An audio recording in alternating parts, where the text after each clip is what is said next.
Yay! Yay! Oh my gosh! Yay! Woohoo!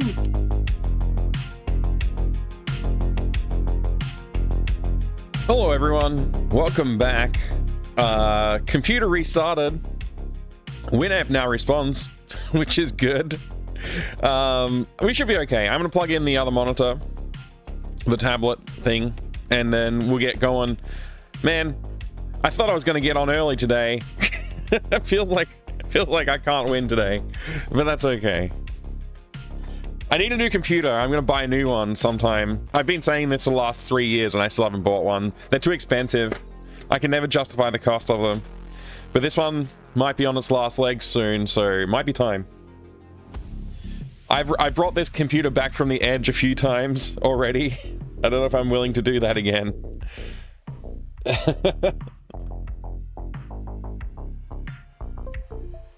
All right, let's go.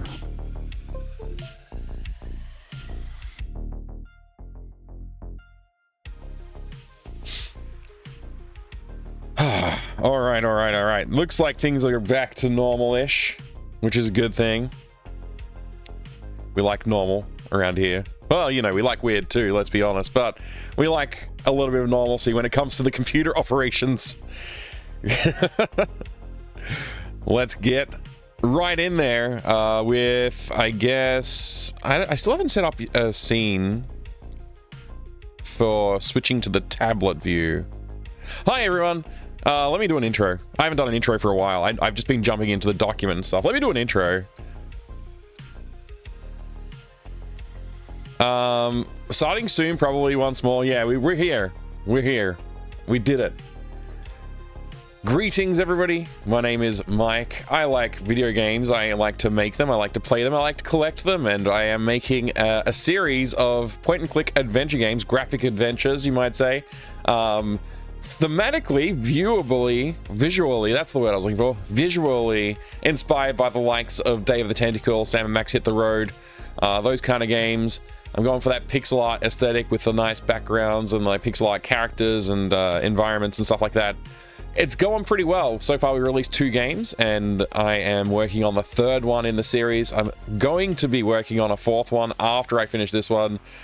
And that one's actually going to be a big commercial project I'm very excited for. Like, I say big commercial, it's still going to be just me working on it for the most part. I'm going to try and bring some more people online too.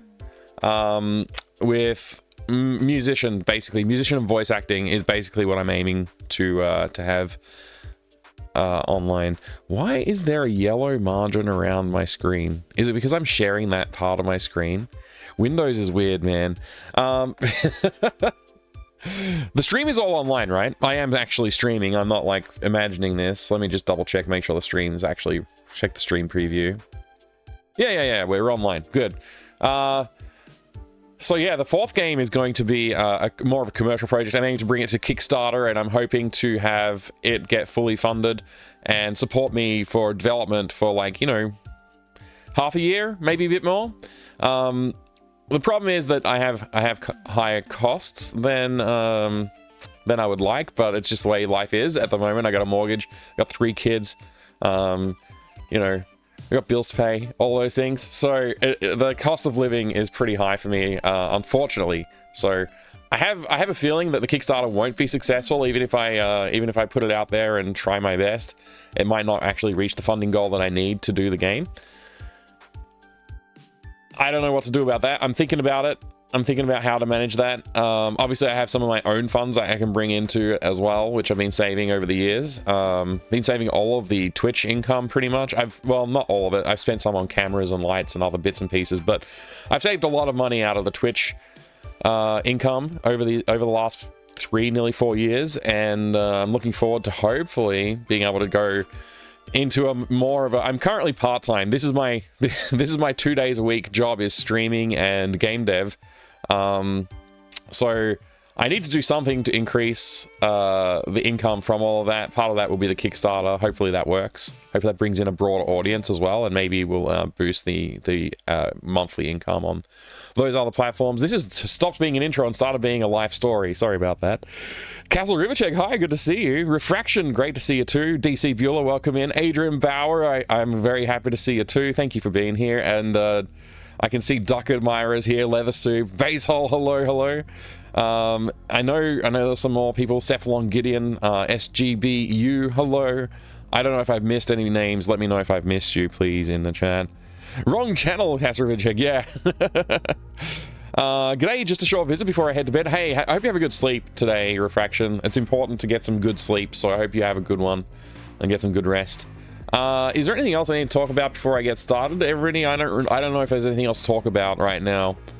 I'm excited for the future. That's what I should say. I am excited for the future. We're actually sitting on 749 followers for this channel. We've been streaming since the start of this year. Literally, like, I think it was the 2nd of January we started streaming, and it is currently August 15th. And we have 749 followers on the channel. We're doing all right. I think we're doing pretty good. I don't know how many streams total we've done. We don't do revenue on this channel. If you want to support me financially, or you want to like get cool emotes or something related to what I'm working on here, best place to do that is over on Fractal Mind Mike on Twitch. You can subscribe over there. The other place you can support me is Coffee. I have a Coffee page. You can do a one-time donation, or you can subscribe. You can become a member. Membership over there at the moment, I don't know if I recommend it, because I have not been keeping up my end of the deal. I've been streaming a lot, but I haven't been keeping up with the extra communications that I was hoping to do over there. My plan was to use Thursday and Friday for that, and it turns out my Thursday and Friday got filled up with streaming and game dev stuff, and I didn't leave enough room for like recording videos and writing posts. So I still need to figure that out. That's still on my agenda. I'm trying to work out how to make that happen reliably. I want to have a very reliable system for that. I also wanted to try and do some YouTube content production, but I haven't worked out that yet either. So I think I might have thought that 2 days a week was more than it is. But yeah, hello. Good to see you. Anyway, that's the things. That's the things that are happening at the moment. Oh, I finished Discworld 2 last night on stream. That was fun. Finally finished it. It's been, I don't know, it took me far less time than Discworld 1 took. Discworld 1 took, I think, I didn't check. I should have probably gone back and checked like what my VOD titles were or something like that for the last few months. I think Discworld 1 took a while. Like, it was like 2 months or something like that to play through. So anyway, yeah. Discworld 1 is an interesting game. I don't know if I'd say it's a good game, but it's definitely interesting. All right, let's quickly jump into the document over here. We'll have a quick look at that like we normally try to do, and then we'll jump over to the drawing page, and we'll look at that. So currently, we're just in this loop of working on artwork. We've been doing that for the last 1, 2, 3, 4 streams. Probably 5 streams, actually. Yeah, 5, 6 streams. Oh, asset planning, I guess. We did a lot more asset planning than we did do artwork, but yeah. I'm in a mode where I know that... Okay. So I made a smart decision on the first game, and on the second game, I did the same thing. Draw MS Paint level of quality artwork, just like really junk art, just to be able to build out the puzzles and design the world, and then go in and like redraw them and refine them. And I was hoping that by doing it this way, I'm actually going to save some time. I'm a little concerned that I might end up in a position where I've like drawn a nice background, but then I need to redraw it. So hopefully we don't hit that position. But it could happen. It could happen. So I got to be careful of that. But we're doing really well, though, in our process. I think, like, art-wise, I'm starting to finally feel good about the scenes that I'm creating. I think I am seeing some improvements in the quality of the art that we're producing as well, which is good. I'm very happy about that.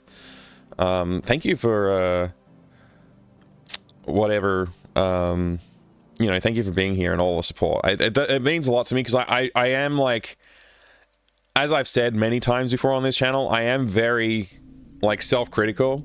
So all the people coming and hanging out and providing support, chatting, all that kind of thing has been very good. It's helped me a lot, actually, with just, like, feeling like I'm on track and not making a mistake. So hopefully that continues. Hopefully I don't feel like I'm making a mistake anytime soon. But yeah, it's a pretty big change that I made recently with the job change. So I think I've given the full background on this channel on the job thing. I think I've given, well, not the entire background, but I've given you a pretty good background. But just to recap, essentially I had a contracting job. Basically, I helped them hire new developers with the plan that, like, obviously they were going to stop using us as contractors at some point in the future, but it turned out that point in the future was, like, practically immediately. It happened a lot quicker than I anticipated. I thought that I was going to be spending some more time helping onboard the junior developers that I helped them find and stuff like that, but they ended up wanting to just, like, cut ties quickly, which is unexpected but understandable. And it threw me for a loop a bit. Like, I was a bit concerned. I was kind of worried because I didn't have a job lined up yet. Fortunately, I was able to get that sorted out. I've got a new job, but I'm only doing 3 days a week, because initially I was like, I know we're going to be reducing hours, so I'll need, like, you know, 2 or 3 days a week. And so that's what I had started talking to people about, and then it changed, but, like, you know, so now I'm on 3 days a week. And so I've kind of just, like, taken this as an opportunity rather than seeing it as a problem. I've taken this as an opportunity to start working on game dev on Thursdays, like today, and Fridays in the morning, in theory, Friday morning. But so far, I haven't been very consistent with hitting the Friday mornings. So hopefully tomorrow I'll prove myself wrong and actually become, you know, start making that consistency happen. But anyway, here we are. We're sitting here, we're talking, and I think that there's not much to look at in the document. Life is good. I'm happy. I'm ready to do some more work on this thing, so let's go ahead and get into it.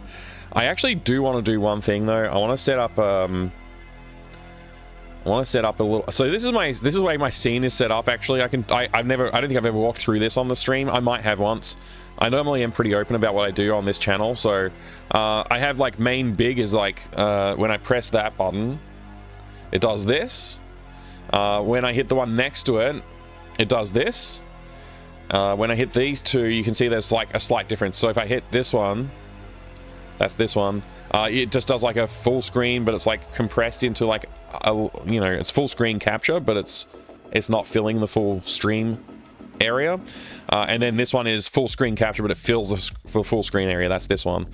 Then I have, like, my starting soon, BRB, and ending views, and these are all just multi-actions. So if you look at this, it changes the scene, changes the visibility of the BRB text, turns that off, turns off the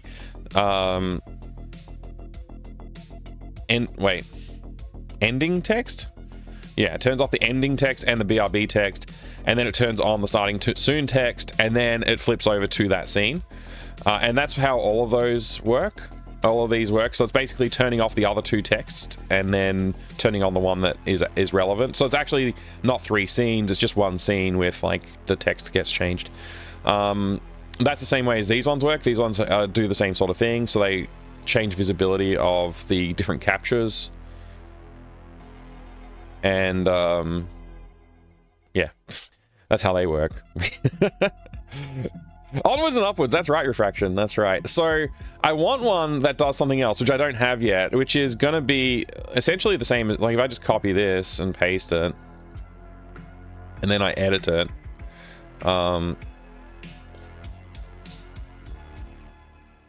instead of showing this, I'm just going to hide it, and then maybe I want to add another one of these actions. So that's main screen cap. So I want to change this one to, is it drawing? I think it might be drawing. I hope it's drawing, and I want to show that. Let me copy this. I want to change the icon here, so we'll just quickly change that. I don't really care what the icon is as long as it's distinct, so like, you know, I'll manage. Let's see.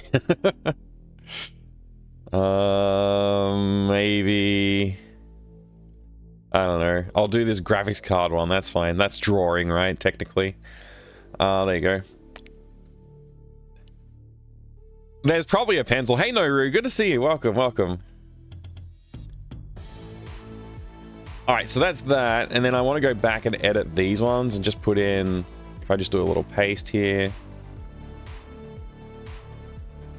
Hello? Yeah, and I want to do hide on that. Copy. Edit.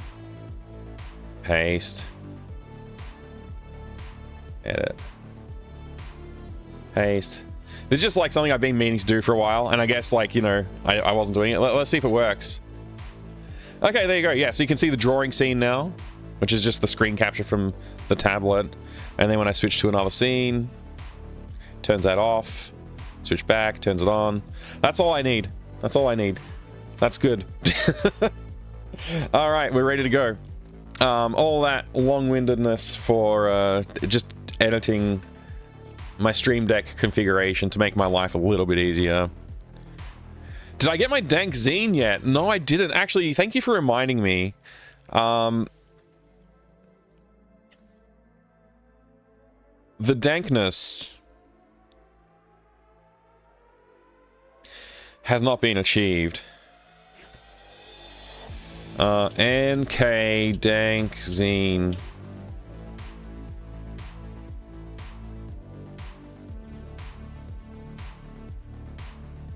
I did not, but no, I hear that your fan art might have been included. Anne reached out to me and let me know. And I've never ordered one because the postage to Australia sucks. Shoplifting games? Ooh.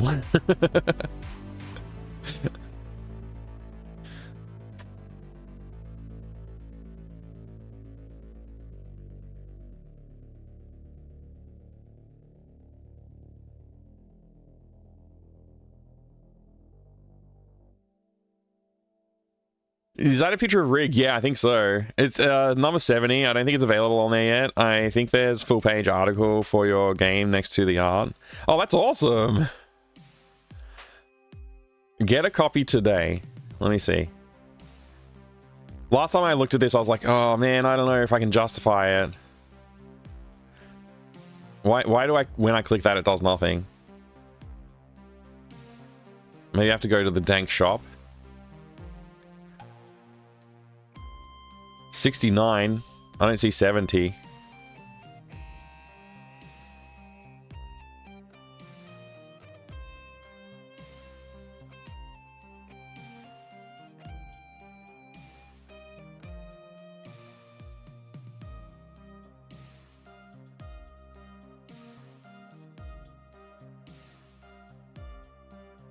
Oh, look, there's Wilf. Legend of Wilf.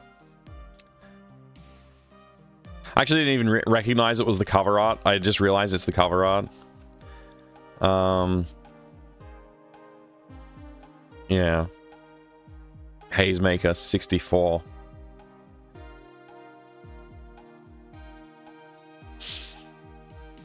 I'll have to make sure I get a copy of it. But yeah, I don't know what the postage is to Australia, unfortunately. Can I go to cart? Is there a...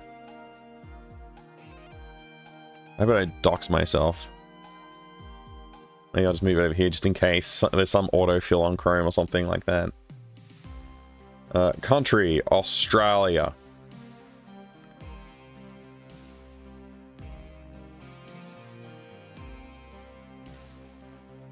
I have to fill out the whole thing. I'll do it later. I'll do it later. All right, that'll do. That'll do. So, anyways, yeah, we're all set. I should get onto actual work for a little while. Hey, so we just finished working on this. I don't know if I could say the word finished there, but this is what we've been working on, and it looks great. Like, honestly, like, I don't have major complaints about the way this looks right now. I think it's pretty decent. I think I would like to maybe do a little bit of cleanup, but I think it's pretty good. Some of the things that I think I want to do is, like, I would like to have some junk in the shed here, and I want to draw the door on there so that the door, I don't want to do it in pixel art. I want to draw it like this, so I just, you know, have the door here. Problem is, when we do break the door, it'll have to go to pixel art because I want to animate it nicely, and I don't want to, like, animate in this tool. I would like to animate in pixel art when we do that. So the door's, like, gonna basically explode off, but so I want to draw it so that it's, like, interesting looking ish. The door will be jammed, you won't be able to open it, so we use the rope and tie it to the llama and whatever. The llama is going to be over here, somewhere over here. I'm not exactly sure where, maybe like right here. There's going to be a hose and a faucet and stuff over here someplace as well, and there's going to be a cat around here. There'll be a sprinkler attached to that hose, or I guess I don't know if it'll be attached, but that will be part of the solution. There'll be some yarn that the cat is playing with.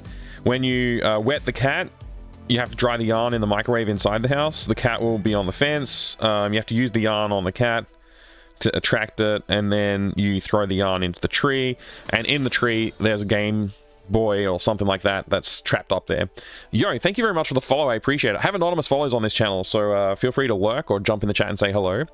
My name is Goozy. Hello, good to see you. Kind of looks like a 2001 Flash game that tries to educate kids on a lesson. Yeah, I guess that's what it kind of looks like. I mean, you know, it's in the eye of the beholder, right? This is all just like the source assets, though, because once we're done with this, we transform. Where's my mouse gone? Okay, I found it. I got too many monitors on. Let me get File Explorer up here. 1 second. Okay. I would say it's, you know, you got school tomorrow. You're going into 10th grade. 10th grade. What's 10th grade? How old does that make you? Is that like a 15 years old or something like that?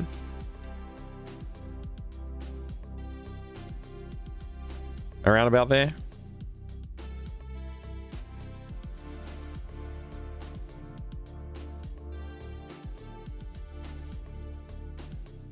No math or algebra on it. Oh wow. Okay, good. As long as you're old enough to be on Twitch, because if you were too young, I'd have to block you. Let's see. Let me show you what I'm looking at here. There you go. This game, room assets. I think I put the screenshot in here actually.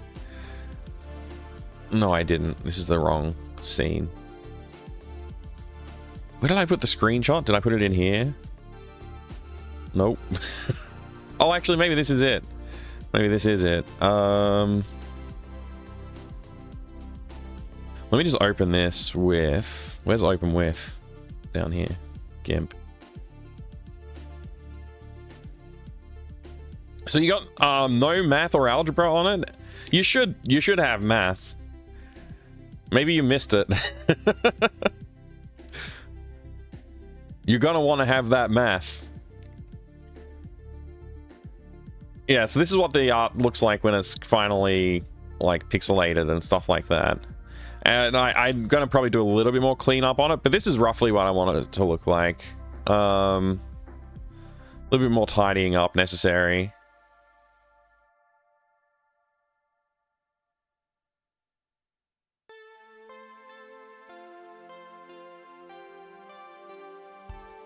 This is okay though.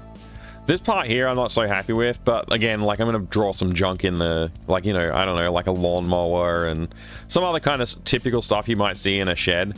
But we need to have room for the assets that you need to get from there. There's a couple of items you need to get out of it.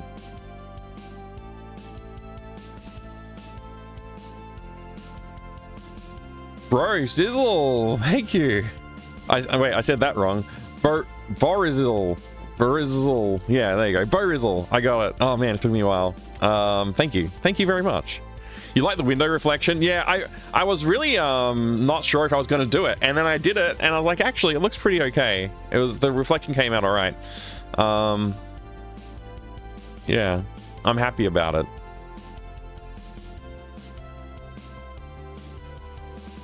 Yeah, I do a lot of retro gaming, Goozy. So yeah, definitely these older games are influential on what I'm trying to create here.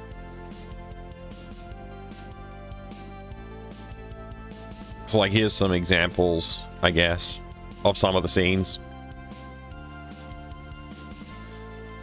So yeah, I'm trying to use these as inspiration a bit, you know, the way I'm doing the artwork. I think like sometimes with the artwork I'm working on at the moment, I've been pretty annoyed about how it looks, but I think ultimately it's like it's starting to come together. There's a little bit more work I want to do. Some of the tones on the door and stuff aren't that great, but like here's a good example of, like, you know, it's got what looks like about 2 different tones on it, and the panels are kind of weird, actually. they look kind of weird. Yeah.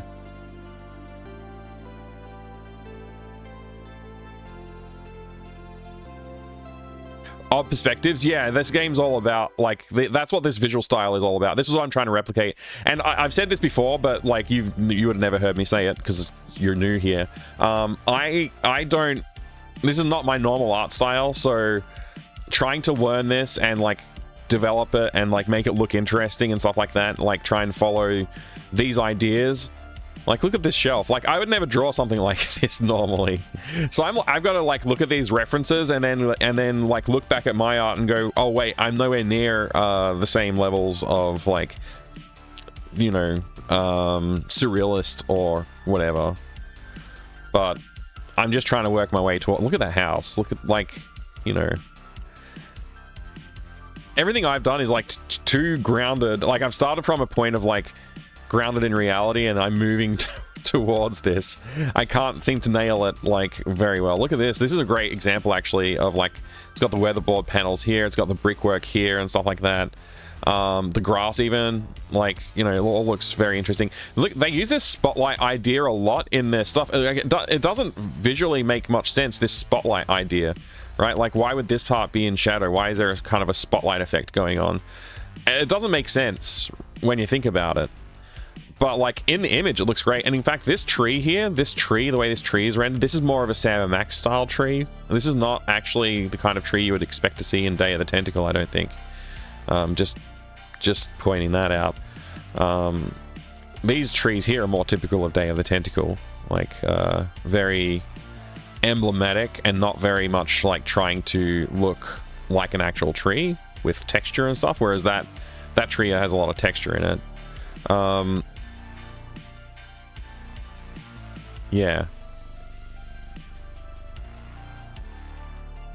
Interesting.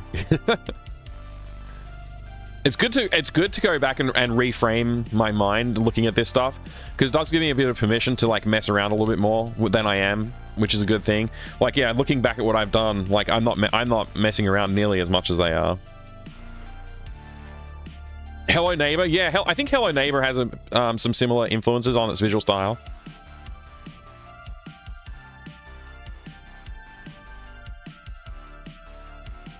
Yeah, and so, like, when you're drawing, like, when I'm drawing these scenes, I am trying to take into account that, like, you know, the FOV, as you say, like that.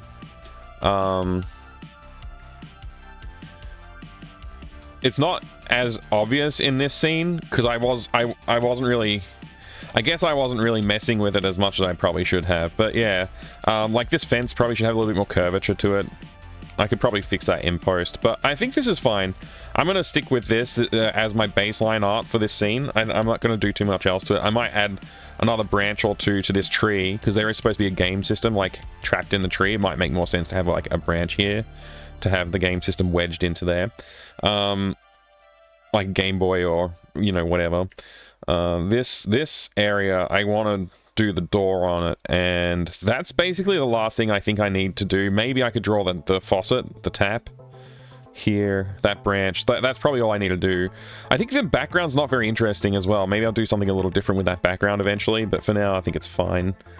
Back here between the shed and the house, I think I'm just gonna like fill that in with like darken it, smudge it a bit. Like, I don't want the player to be looking there. I don't really think it's important, so I'll just like fill this in with something to like make it less interesting, because like this weird little gap here, this gap, no point. I don't think I'll articulate this right, but the skewing and warping of objects often feels like perspective is a strong wind or something. Someone elbowed it and the object didn't bounce back. Yeah, things are broken down and like distorted in ways that don't necessarily match the way that even the perspective you would think it would work. I agree with you. Add a dog right in the small hut. So I got a cat. There's a cat going to be in this scene, but no dogs. I do have a cat and a llama that are supposed to be in this scene. So it'll be the llama will be like right here in front of the window, between like right around here. There'll be an angry llama, and there'll be a cat playing with a ball of yarn over here. You won't be able to walk past the llama, and off to the right there's another scene where your brother, your sibling, will be there trying to cause, you know, trying to dob you in, so you have to like figure out a way to coerce him to like not tell on you. And so you'll part of that is making the llama not angry anymore, and then convincing the cat to let you have its yarn, and then using the yarn to trick the cat to knocking the game system out of the tree that will be up there. So we got to add the branch to the tree. We got to add the door here because that's part of another puzzle as well. And there's also supposed to be a tree house, which will be on the other scene. So over here we'll have another scene. I'll probably take the opportunity to make a different perspective as well. And yeah, you'll go over here and you'll see like your sibling, the tree house, a fence to climb over. There'll be a junkyard in the background. Stuff like that. So yeah, let's get on with it. Fisheye lens, yeah. Fisheye is like definitely the way I would think about it. Like, I'll bring up one of the other scenes that I've been working on as well.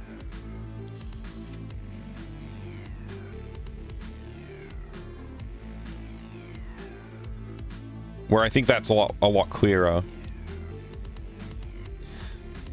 So this is like another scene that I've been working on. It's a single screen. This one doesn't scroll, but you can sort of see that effect as well in here.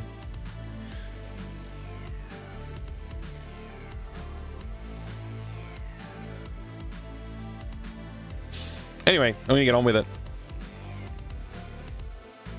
Thanks for the chat. Where do we begin is the question. I think I'm gonna just focus on this door, get this door done, then we go over and look at the tree. The tree's gonna be the easiest thing to do. Maybe I should just do the tree.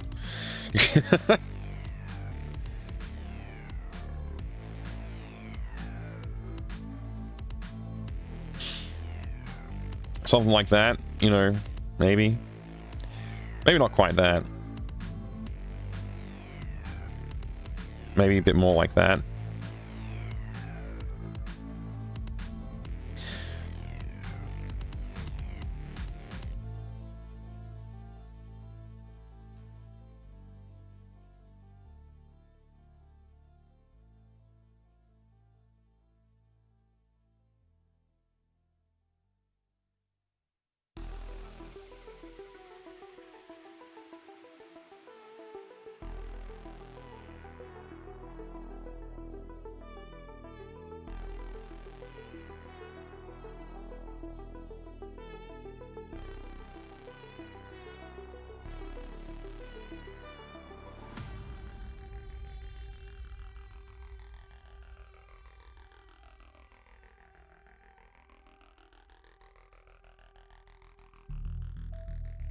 Not sure if I like that, but I'm gonna leave it. That'll do. Tree done.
Oh my gosh, it's Grindhouse. Hello, Grindhouse. Good to see you. This is an extraordinary adventure with an interface of magic, stunning high-resolution 3D landscapes, sophisticated score and musical effects, not to mention the detailed animation and special effects, elegant point-and-click control of characters, objects, and magic spells. No. I mean, maybe, but no. It's not Loom. It's not Loom. Good to see you, Grindhouse. Does the little fabric on your ring and pinky help prevent accidental touches? No. I know that's what it looks like, and I thought the same thing when I saw other people using this as well. It's just to not smudge the screen, basically. The screen is, the screen surface is very smudgeable, so if I don't wear the glove, it'll leave marks all over the screen. It's not touch sensitive, it's not capacitive, so like this does nothing. It only responds to the pen. But yeah, I thought the same thing. Oh my gosh, it's Smooth Mikey Mike. Hello. I did make the bacon sandwich game, that's right. You watch someone stream it, super rad to see you stream this stuff. Thank you. I streamed the entire process of making that game, as you might have seen in the credits of that game. Thank you for watching it, and thanks for dropping in and saying hello to Smooth Mikey Mike. How you going? I'm working on this is the third game in that series, actually. And after this, I'm going to be working on the fourth one, which actually brings all the main characters from the first 3 games together into a big adventure. So, you saw that in hindsight and followed from the credits. Thank you, thank you. I'm glad that worked. Putting the details in the credits helped. I wasn't sure if people would like just close it, but thank you. That's awesome. So it's like paint on paper. On a paper. Yeah, this app actually is pretty flexible. Goozy, you can do all kinds of different brushes and stuff. I'm just using a very basic brush at the moment, but you can do blending and all kinds of stuff with it too. I've experimented with using some of the marker effects as well on some of these, like the dirt, for example. The dirt and some of the grass sections I've used that. I've been studying like what they did for games like Day of the Tentacle and Sam and Max Hit the Road, what the original art pieces that they scanned to do the backgrounds out of them, what they did there, and they did, from what I can tell, it looks like a lot of either watercolor or alcohol-based markers. And I think it's mostly the alcohol markers, like Copics, those kind of things. So I kind of want to experiment more in that direction in the future. But one thing that I know that they did do with that, even though they were working with Copics and stuff like that, when they brought it into the game, into the digitized art asset, they would go over all of the art pieces and like clean them up. And so I'm trying to do a blend of like clean lines like this and a blend of like the mushy stuff that you would see out of the Copics. And when I bring that asset in and I reduce the colors, like I'm trying to get it to look cleaner up front than what it does if I was just to do the entire thing with markers, like because you have all those color variations and stuff, and then you have to go in and clean it up and like make it look neater. So I'm trying to get the best of both worlds, to save a little bit of time and energy as well. Nice homage to the Day of the Tentacle look. Thank you. This is Krita. Yeah, you use this app? Yeah, it's a good app. I like it. So yeah, I'm just drawing up the door at the moment. So I'm just putting in some details here to work from. I'm going to just start putting in some highlights around them. Then I'll probably hit another layer behind it and fill it in. And then I'll go back over it and detail it a little bit more before I call it done. But yeah, I want this door to be made up of like a bunch of like oddly shaped planks because this door is supposed to be jammed shut. Yeah, so that's what I'm doing. All right. I'm also working at this like resolution. Actually, normally I work at this resolution. I'm working at this resolution just because like, even though it's like an ultra high res thing, like I don't want to work at the like detail level because a lot of detail gets lost. I could probably afford to like reduce the resolution I'm working at. But I feel like this is a comfortable resolution to when I do the scaling, it like is equivalent to a scanned art piece. Which is what I'm trying to go for. I want to pay homage to the look of Day of the Tentacle and Sam and Max Hit the Road, those kind of things. So, yeah. I'll keep working. Where's a good... There we go. Oops. Something like that. I think this piece. Certainly that piece. Whoops. Better.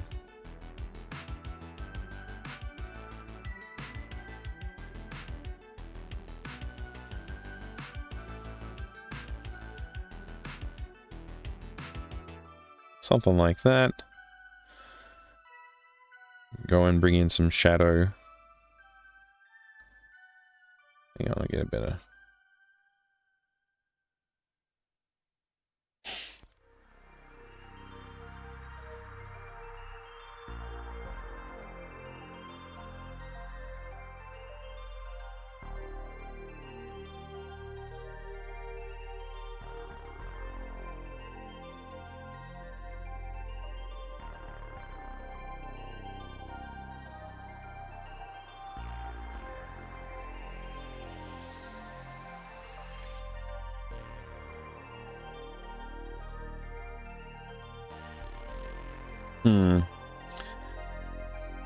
I guess that'll do. Something like that.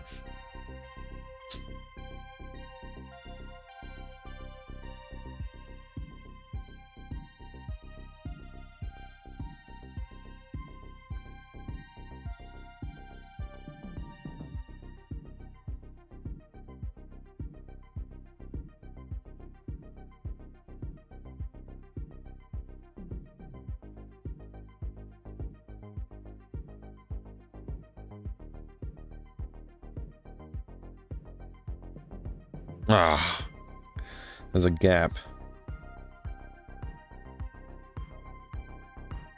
I see it.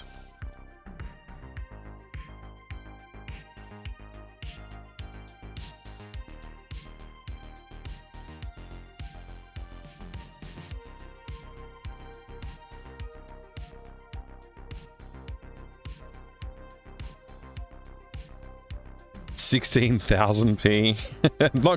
not quite that extreme, but it is pretty high res, yeah. I think it's like, I want to say it's like 1200p vertical, I think. It says somewhere on the screen, doesn't it? Oh, it's 2400 high.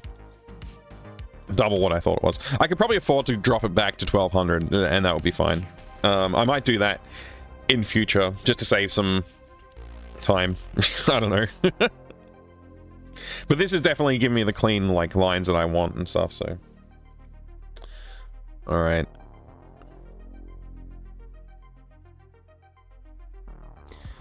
It's annoying because I actually want it to be in front of and behind this other layer, so I need to like this layer where the wall is and the layer where the door is, I want to be behind this part and in front of this part. I'm just gonna erase this edge, I guess. Probably the easiest way to do it, but I'll do it that later. First I'll just draw in some more details, try and get it to look about where I want it to look.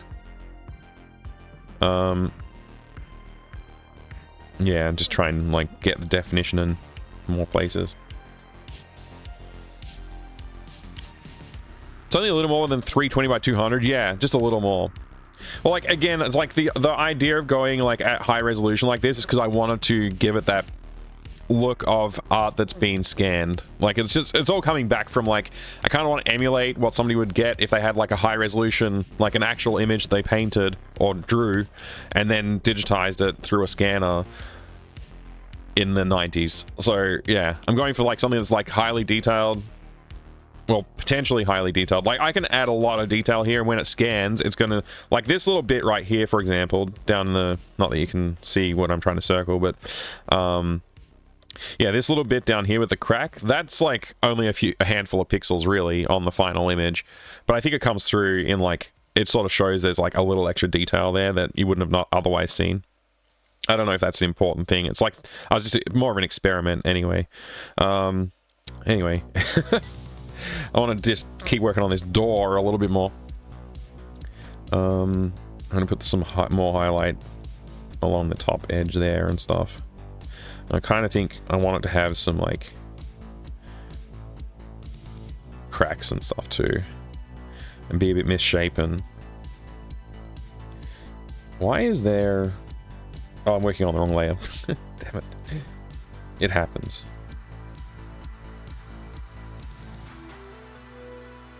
Okay.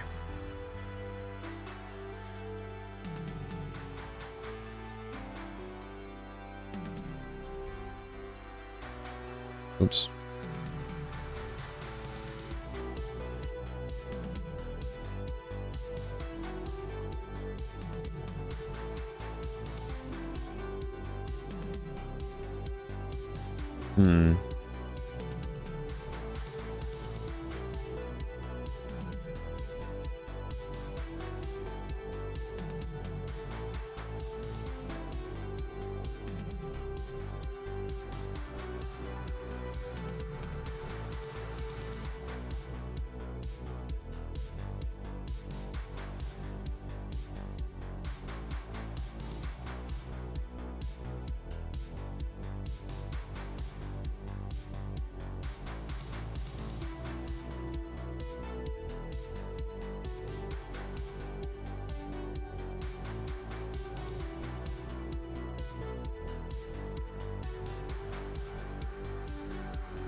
source painting is usually crazy detailed. Yeah, it can be.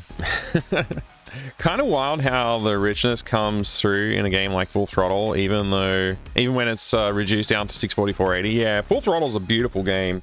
I really, really love it. The background art in that game is just amazing. I'd love to see, well, you know, maybe one day I can try and do something in that style too. It's definitely one of the ones I would love to like revisit from the design perspective, something like in that style.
Well, that is one ugly door.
The copy merge did all layers merge. I just wanted the 2 layers I had selected.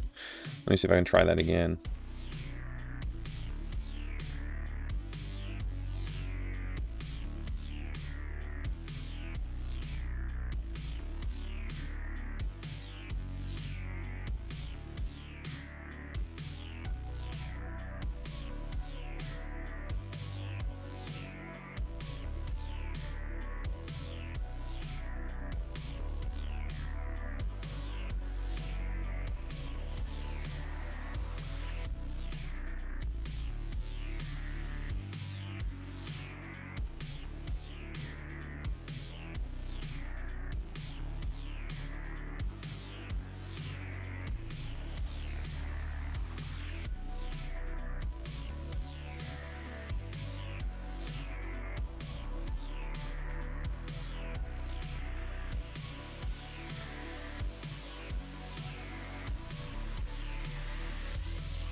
Hello.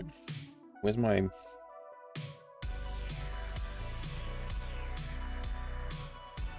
I'm in raise mode. Okay.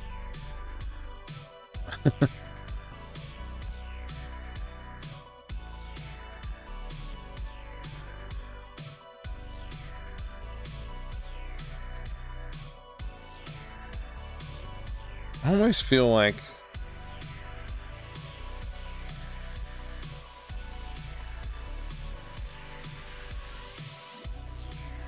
I want to, like, enhance the idea that this door is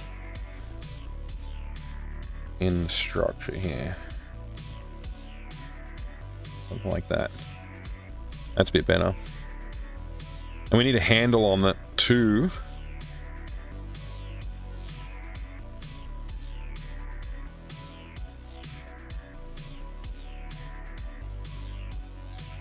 That's good.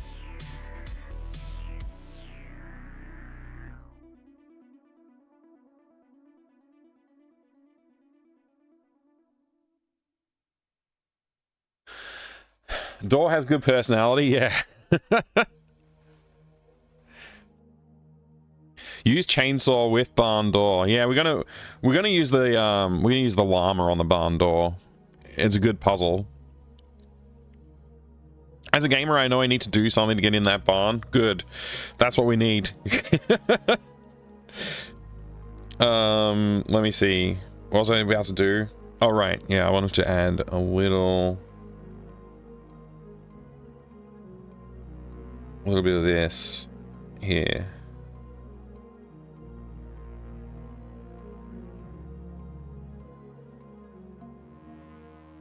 Just held that plank stand out a little bit more. Might even do a little bit of that. Yeah. I think that's got it.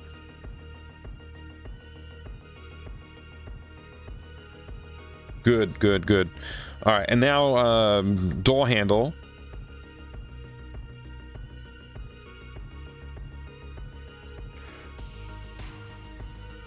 I'm gonna use a color palette of, like, I guess this door handle.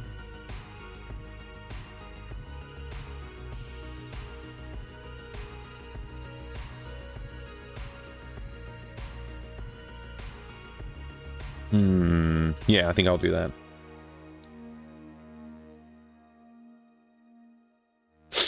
I feel like I want to sneeze.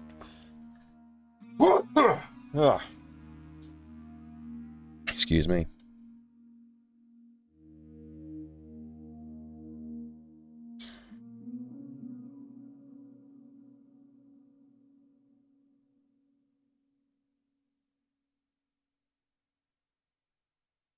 Where should the door handle go? Right here.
Does that look like a handle?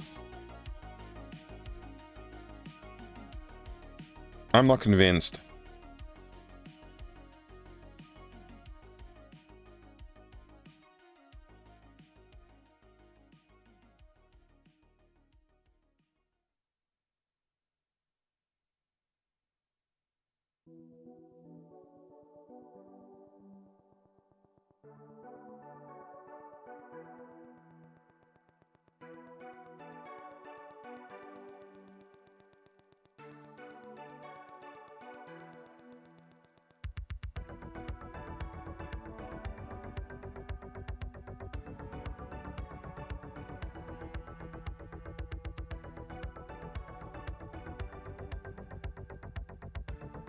Maybe that'll work.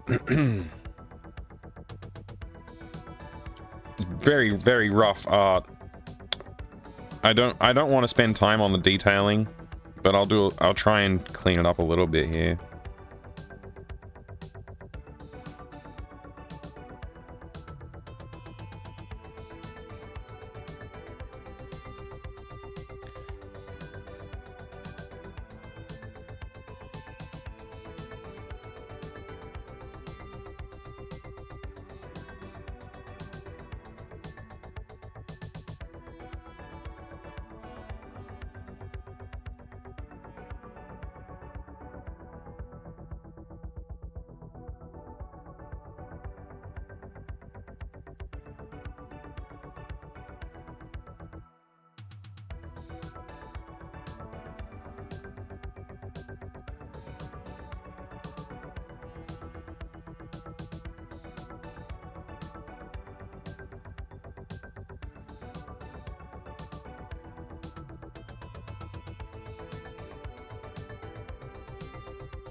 Looks good.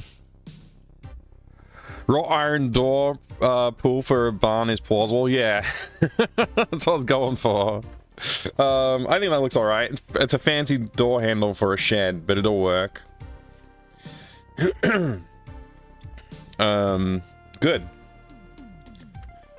I think this art is done, apart from like a faucet. We probably want to do a faucet. I don't know if we want to do that now. Man, I'm looking at the fence, and I'm like, it's not detailed enough, and it's too scribbly, but, you know, it's fine. It's fine.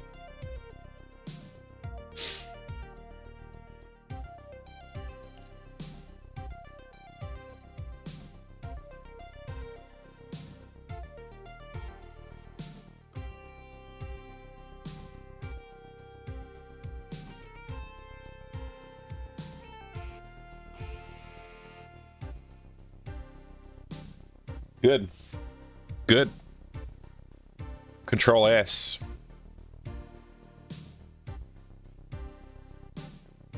Control A, Control Shift C. Get GIMP over here. Control Shift V.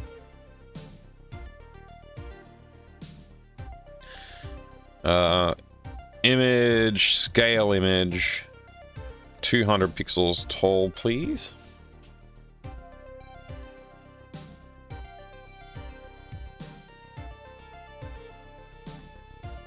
I feel like the color palette's not great here, but I don't know. Maybe I'm being too harsh. Yeah, this looks nice, man. I think this looks okay. Yeah, I could use a little work on here on the fence, but I think that's fine. Just don't look at the fence too hard. It's fine. The shed was like the thing that I hated the most. Hey, Timu Dan, how are you going today? Looking good, brother. Thank you, thank you. I hope you're doing great today. So yeah, I think that this started out as the thing I hated the most on the scene, and now it's like actually looking pretty okay. I forgot to go in and do something with the background here. I'm gonna go take care of that, and then we'll keep working on pushing it into the pixel realm. Let's not select anything there. All right. Hello? Hello? Okay, grass area. Let's throw something in here. Let's grab that color. Let's push it into the blue zone a bit. Darker, somewhere around there. Desaturate a little bit more. I like big brush. Just fill that in there like that. That'll work. Let's then switch over to a blending brush. And let's pick like a much, yellower tone of green. And do a little blendage there so it doesn't have a hard line. That's all I want. It's good. Oops, wrong button.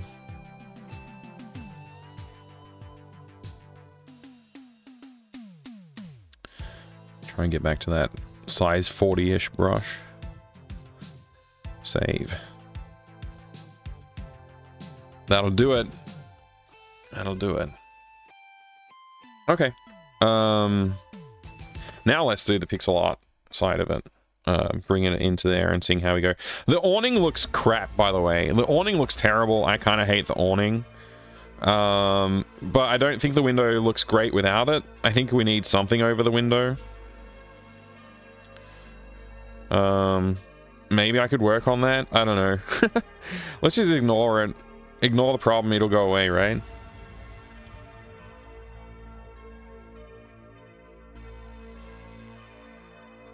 Let's just close this.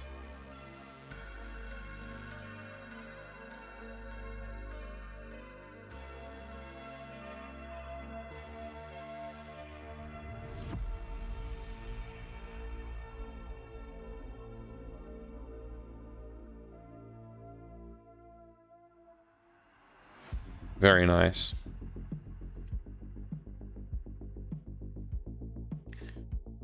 All right. And then for our next trick, we're going to say image mode indexed. We'll give it 140 colors to work with.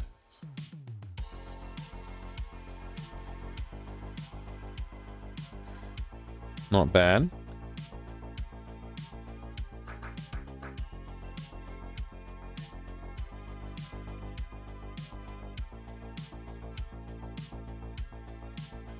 The shed looks great. This background here looks good. Crack looks good. Everything looks good. There's like hardly any cleanup. Some of these edge highlights or shadows, I guess, need to be connected a little bit better. So I can go over with a bit of pixel art around there. I think pixel art under the eaves would be a good idea. Just cleaning that up. Again, this awning doesn't look great, but I'm gonna ignore it. The tree looks terrible. I hate the way the tree looks, but that's just me, I guess. I could probably clean up these edges as well around where the grass is. I might even remove the fuzzy edges on the grass in the saucer and add it in pixel art instead, which I think would be a bit more in line with the way they've done it in Day of the Tentacle, for example. But honestly, it looks fine. Like, I could totally live with the way this looks. Fantastic. All right. Let's do...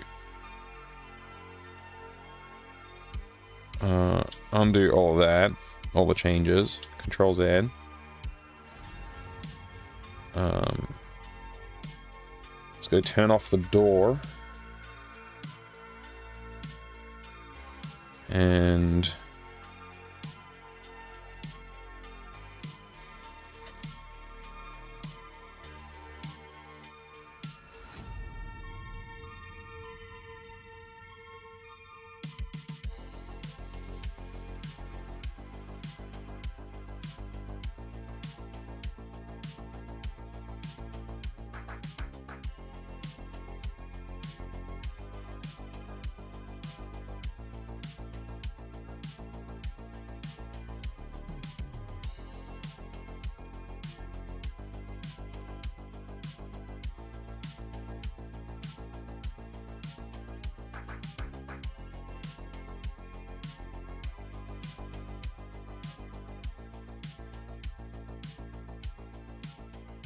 But I just happened to perfectly put a pixel perfect? I think I did. Okay. Cool.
All right. Progress. Real, actual progress.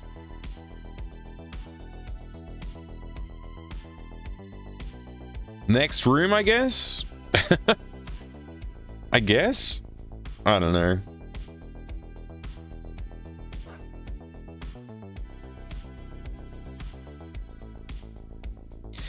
Honestly, like, I still don't feel completely happy with the way this looks, but I'm gonna move on. If I have to redraw it, I have to redraw it, but like, let's just move on. We gotta get more content done for this game, so focus on that first of all, I think. What's going on here? This looks like really strange zoomed out. It's fine. The underside of this plank is like a little too dark, I think. If I was going to go back and clean up the pixel art right now, which I won't, I would definitely lighten that up a little bit. Obviously, I'd go for a bit more of the edges on this, getting those right. Yeah. The awning looks terrible. I think the awning is like really detracting from everything. I should probably fix that. Yeah. I don't know. It's okay. It's fine. Moving on.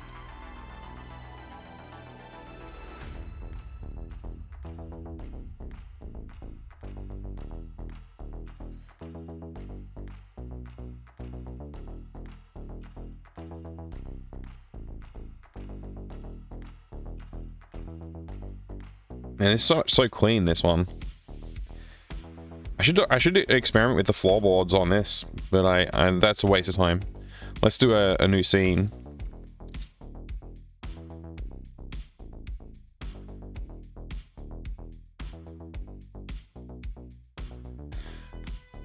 Back to this one. What is this, like my 5th attempt at this freaking room?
Oh man. What about those sticky toes? What? Hi there, Tar. Bloody Cactus, g'day, good to see you, dude. Hope you're doing good, mate. Every game needs a chicken. Awning like that would make me demand a refund immediately. Yeah, I gotta clean up that awning. Terrible work. I think I know what's wrong with it. I think I can fix it. I just don't want to do it right now. I want to make progress on another scene. This one's been driving me mad. This scene has been driving me mad. Every time I look at it, I get annoyed because, like, there's so much wrong with it. Look how many times I've tried to draw it too. It's kind of insane.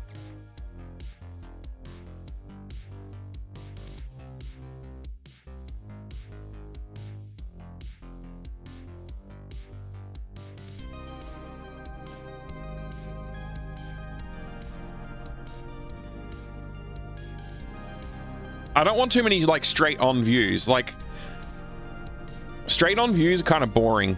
And you see them a lot in, like, modern point and click adventure games. Like, let's pull up some modern examples of adventure games and see if I'm wrong. Like, ones that are visually striking, think of visually striking games. They don't have that many straight-on views, right? Like, Primordia is a pretty... Primordia has a pretty striking artness, right? This is like looking down into a street. Oh man. What is this? This doesn't look right. Maybe I'm misremembering about some of the quality of Primordia's art. But yeah, no, like you know, the perspectives are different, right? They're not just straight in, looking straight into a room. It's like there's always a little bit of a skewing to it. I think the main character's like really nowhere near as good as I remember the main character looking, weirdly. This view is a bit better. Maybe it's the front view. Maybe the side view is just not as detailed, not as good. But yeah, all the rooms are a little different in Primordia. The perspectives, you know, you're never really looking straight on. What's another game that I played recently? Another modern point and click I played recently. Do you want everything to not be front on so the perspective draws focus to something? I don't know. Yeah, and you don't. It's not just that. It's just like when it's flat, it's not interesting, right? When it's flat, it's less interesting. I'm trying to think of like what's another modern game that I played with different perspectives. Was the Will of Arthur Flamington interesting? I can't remember.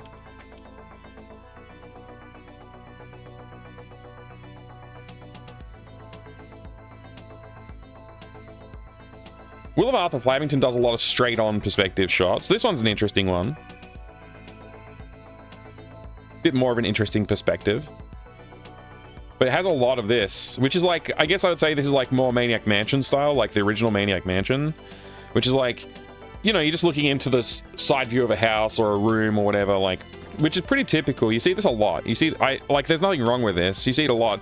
A lot of like successful modern point and clicks have this like side view thing, but I think like if you like even this perspective, which is like just like slightly pitched down into a room that has some depth, is a bit more interesting than some of the other rooms. Like this one, for example, you can still see that depth, but it just doesn't feel as interesting for some reason. I don't know why. But if you take an angle like this, again, this one's not angled, but here this one's angled. This is, I think, just from the intro, though. You don't get to play in this room. But this is visually, like, way more interesting. In my opinion. What's another modern point and click I played recently? Oh, you know what? I haven't played it yet, but it just came out. Is a beautiful game. Beautiful EGA art. I've only played the demo of it so far. Julia Minamata's game. The Crimson Diamond. Let's look at some screenshots from that. Oh, I think a lot of these are going to be straight on perspective, but even these are not just straight on. Look, you got this cut perspective here. You've got like okay, this is like potentially you could say is straight on, but it's not. Like there's some more interesting lines in these images. Look at this one. This is like a really striking angle. It's not too like, it's still almost orthographic in the perspective, but it's interesting, you know, like it's just not a straight on view with a lot of parallel horizontal lines. Like, you know, a lot of the inside the house ones are like that, and there's not really that big of a deal there. I think it's just interesting to look at when they have some other lines there, you know. And also the other thing is like the shape of a room can really, the shape of a space can really lend to like visual interest as well. Like this room is like pretty interesting because it has these angled walls. So it's got something else to it. It's not just, like I said, horizontal lines. A bunch of horizontal lines is less visually interesting. This is like great because it has that, like, you know, almost what's this called? I forget this projection. But whatever the projection is. Yeah, the dig is very few straight lines. Yeah, that's true as well. No, this is not isometric. It's another one. I think it might also be called ortho, but it's like a confusing term because ortho... Anyway, whatever. But yeah, isometric is like two like similar angles going... I can't, you know what isometric is, right? Anyway, look, this is another visually interesting image. It's got somebody in the foreground, and then there's these characters in the background, like on a perspective like that. Like it's interesting. I'm trying to think of other modern point and clicks that I played recently, and I can't think of any. What about Slender Threads? Slender Threads, I think, is also... Slender Threads also is like that horizontal lines for the most part. I don't think I remember seeing much else, but the thing about Slender Threads is it's actually 3D. environments, if I remember correctly. It's not pixel art.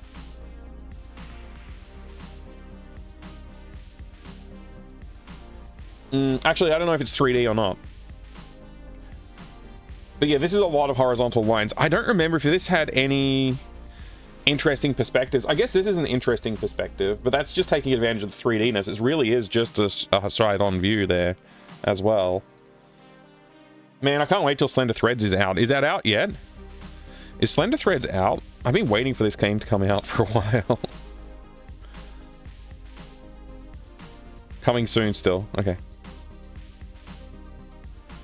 Very Thimbleweed Park looking intro there in the Slender Threads intro video. What do you call that? Trailer. Intro video. Yeah, but if you look at like, if we look at the Day of the Tentacle screens again, bring those back in. And again, this is like an influence on what I'm trying to visually do. Look at how many of these rooms are just horizontal lines. Okay, no. You could argue this is horizontal lines. I'd agree with you. I mean, it's still got some interesting shapes, but it's basically horizontal lines. No. Maybe you could argue this is horizontal lines. This one's definitely horizontal lines. This one's not. It's got some, like, interesting perspective to it. This one's not. Although, maybe you could argue the back wall is a little bit, but, like, it's... okay, I'll accept it if somebody told me that was horizontal lines. This one's not. This one's not, although you could argue it, but I think this is more looking at an angle into the room. It's more interesting. Horizontal lines. I would say no again. Yeah, horizontal lines in this one. Yes, in this one. No. No. Maybe. I guess you could argue it, although it has some interest because of the depth of the room, the lightness, like the depth of the shadows and stuff. I think that's interesting visually, even though it is horizontal. No. No. No. You know, you could argue it, but I'd say no. I'd say no. No. Yes. Maybe. Yeah. Well, I mean, it's an interesting angle, though. It's almost like a low angle in the room, which is interesting. Yes. Maybe. You could argue that one. No. That's just a camera view. Yeah, sure, this is horizontal. No. No. No. Yeah, maybe. Probably not, though. No. No. Definitely not. Definitely not as well. You could argue this is horizontal, but I think it breaks it up so much that it doesn't feel horizontal at all. No. No. No. Maybe. Yes. Yeah. Maybe not, because it's a longer screen. I don't know. I don't even know. No. No. Yeah, maybe. No. You know, anyway, I think you get the point, right? This is the style I want to go for. Oblique, thank you. Thank you, Grindhouse. Yeah, oblique was the word I was looking for with the other angle. The other screen that we're looking at.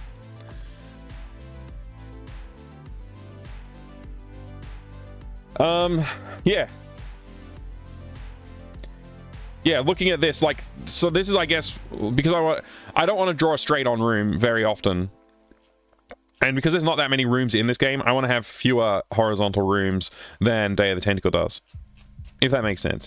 I'm going to use the word horizontal room now, and it will only mean something to me and you. Everybody else who comes along will be like, what? I love this image. I want to crib this style for, like, when I do I'm going to redo the final scene in this game.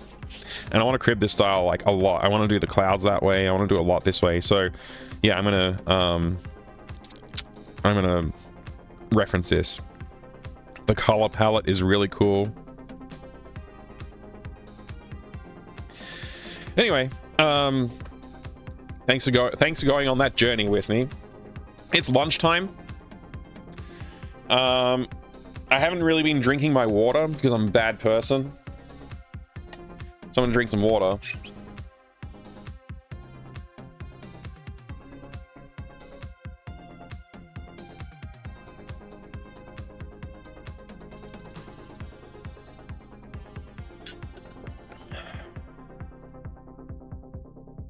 The question is, what do I do for lunch? Discworld 2 is another one. I think Discworld 2 is another one that probably doesn't do the straight on perspective. Discworld 1 as well, I didn't think it did too many like horizontal rooms. It's like, it feels to me, those ones feel like older style. Not that there's anything wrong with that. Like, it's just like I'm trying to take influence from like these more modern feeling, like interesting perspectives, visually interesting views, and I think that's why I don't like the backyard room that I just drew. It's too horizontal. It's all like, that's an example of one that's too horizontal. I should have played with the shape of that a lot more. I think it's too late now for me to go back and like keep working on it and changing it, because I don't want to spend like 4 weeks in a row working on the same freaking image. I want to move on. I got to finish this game, so we got to pick something else to work on. I'm going to start working on the other piece of the backyard. I'm going to take that to a different angle and make that a little bit more visually interesting. Hopefully that'll make up for the boring looking yard that we just drew.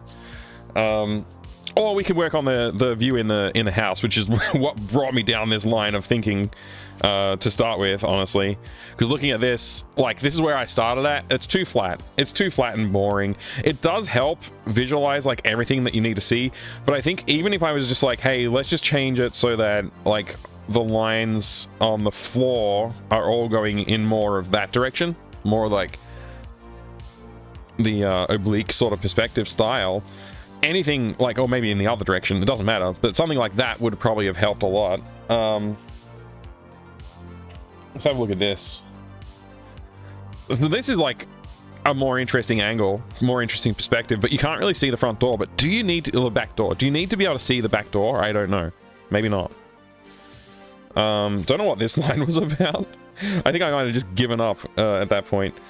I think that this is me trying to draw this shape and just like arguing with myself about like depth and perception and stuff like that, maybe a little bit. I'm not sure what I was doing here.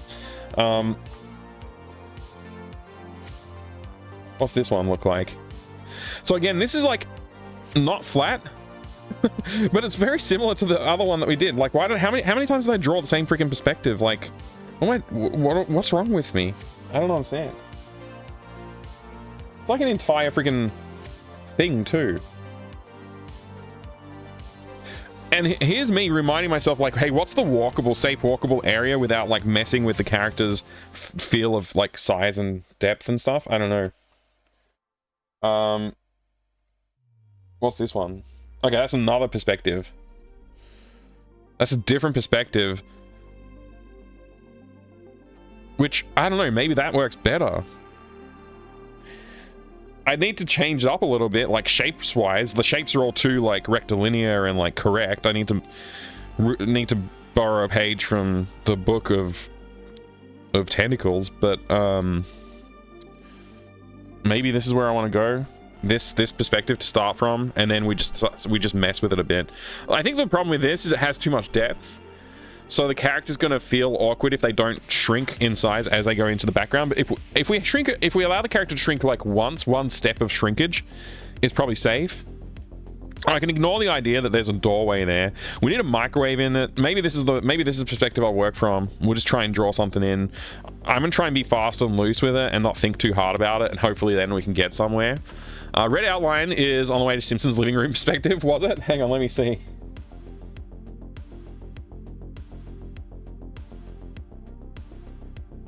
Yeah, I can't remember the Simpsons living room perspective, honestly. Again, I'm looking at this, and the red line I think feels wrong. It's not quite like that's even more depth than the one we were just looking at, actually. Where'd that one go?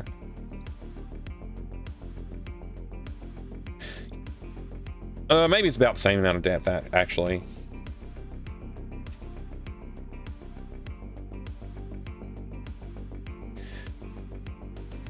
I'm gonna start from this with like as an idea, but I'm not gonna use the line art. Like I'm just gonna like, in terms of like where things sit in the layout a little bit, and then I'm just gonna try and draw something. I think what I want to do is I want to take the height of the perspective down, so that we're more looking like into the space. Like, so basically take all of this stuff up here, and imagine if we just like grab the perspective and like pulled that down. So you wouldn't be able to see this much of the stove top and stuff, like the oven front. It would be behind this counter kind of thing. Pulling maybe everything just, yeah, down a little bit. I'm gonna try and go from there maybe. Try and get a different angle, perspective. I want to feel, I don't want it to feel cramped, but I have to be able to do this. This has to be doable. If I have to make this room scroll, I will. I didn't really want to have this room scroll, but I'll do it if I have to. Could you infer the door by having shoes and coat rack and junk visible? Yeah, you totally could do that. A path light on the ground or some other thing. Yeah. We could definitely have like muddy footprints going out the door or something. We could do anything to bring that back in. I could also just change the view a little bit somehow, but like, yeah, we need the window and we need the door. They don't have to match exactly what it looks like on the outside. But they have to just be there, like, somehow. Hey, Stalkwooder, good to see you. Good afternoon. Hope you're doing good.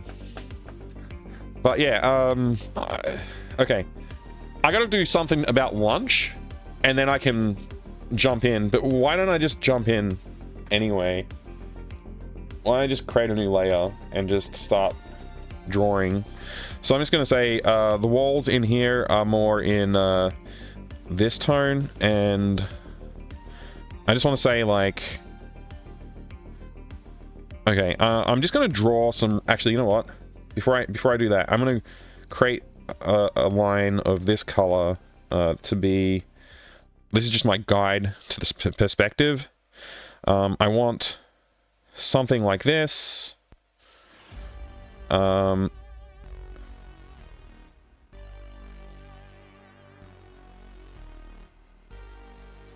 Something like this. Let's see.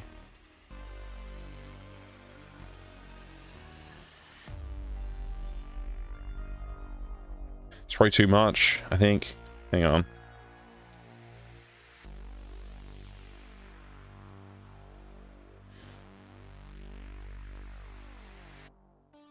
What did I just click on? Like, I just was drawing a line. What did I click on? The window frame itself? Weird. Too much perspective. Something like this. Like, something like that, maybe. And, we need to have the stairway here.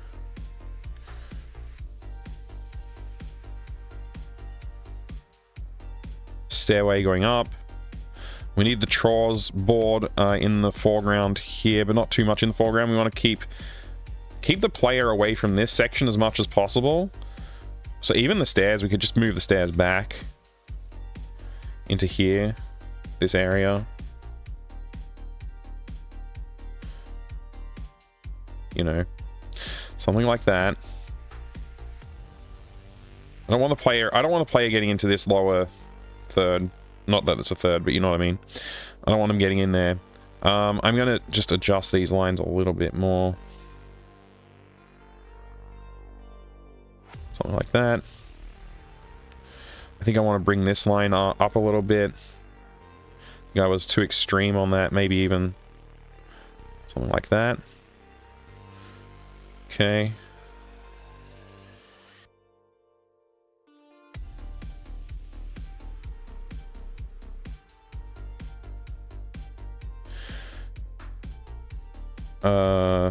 Something like that is probably good.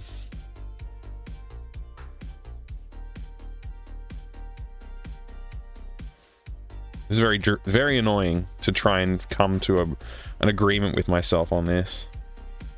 Okay, so if we have like a wall here, how do we make that interesting? Stairs going up, banister. We need that. It's an important piece. Doesn't leave me much room to work with, so maybe I do need to push the perspective back a little bit here.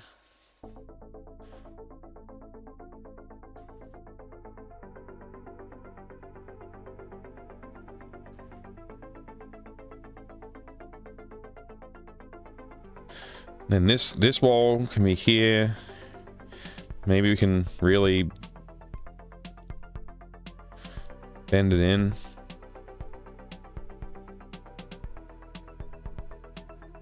Like have it feel like it's looming a little bit for some reason. The chores chart can be on it. Nice and visible. Okay. Maybe this is gonna work. We can push this wall back a little bit here, I think. Get rid of that.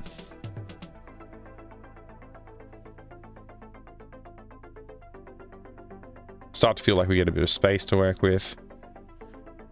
So we can have the kitchen counter more interestingly in there somehow. I don't know. This is starting to feel a little bit too cramped again. Too small. I might need to bring in the character to get a little bit of depth feeling and understanding of like the depth in this area. But yeah, something like this might work. Then I just want to lay down some colors in here. So like,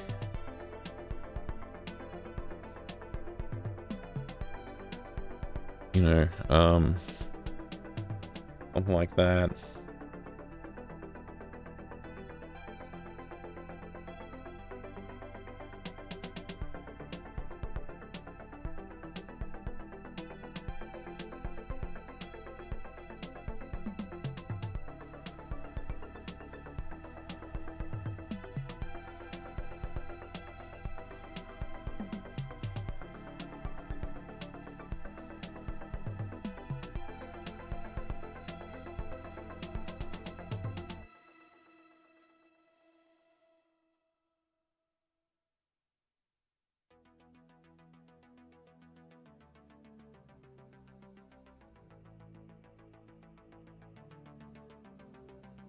Wonder if that's feeling too cramped already. I don't know.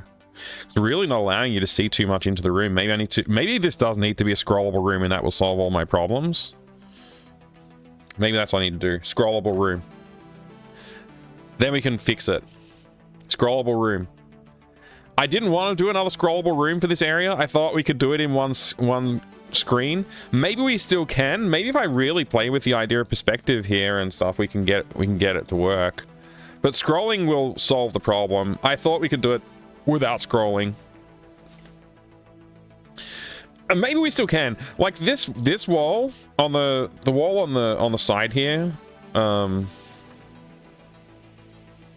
This wall doesn't need to be here. You know, we can move it. We can move it like back to here even. And that gives me a little bit more space to play with in the center. We can have our counter be on a different angle. So even though all of our lines are like this, right? We got lines that look like this at the moment, roughly. That's kind of like our guiding principles. We can actually change it so that the bench is actually more front on if we want to.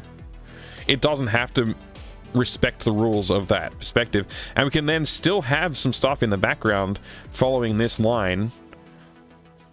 You know, following that perspective off into the distance here, and just have the bench be this angle if we wanted to. If we go to stretching it out to full, like a stretched scrolling room, then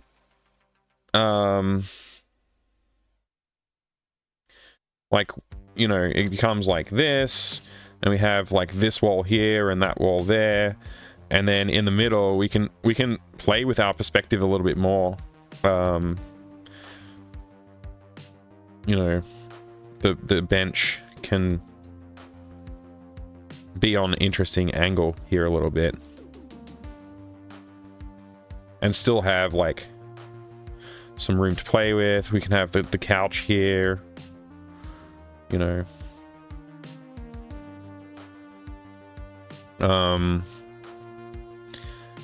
All that stuff in the background too. So I don't know.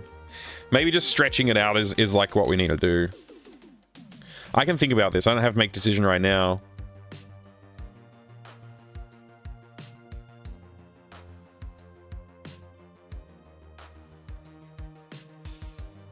Come back to it. With the base of the walls is more downstage, implies that the couch is in a larger room. Yeah. Yeah, I don't know. The thing is, like, I also need to remember, like, what stuff is critical. And it's like microwave, I think, is critical. Because you need to microwave the yarn. I don't remember what else is critical. The TV remote, so you need to have, like, the person on the couch, obviously, watching TV. Which I never want to have to draw the TV. I could maybe draw a TV poking out here and stuff. But I was planning on doing, like, light flickering effect of some kind for the TV.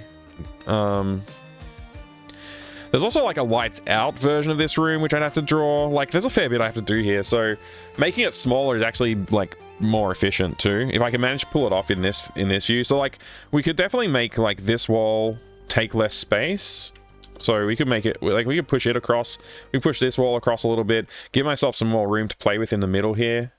And I, like, you know, I want the player to not have to, like, interact with too much of the room. So, like, maybe this is like the player walkable areas are like this kind of thing, something like that. So, like, this part is where the player can go. Kind of. I guess this part up here isn't. Ignore that bit. But yeah. I guess the player may need to, like, walk to them if there's a microwave in the background or something, but yeah.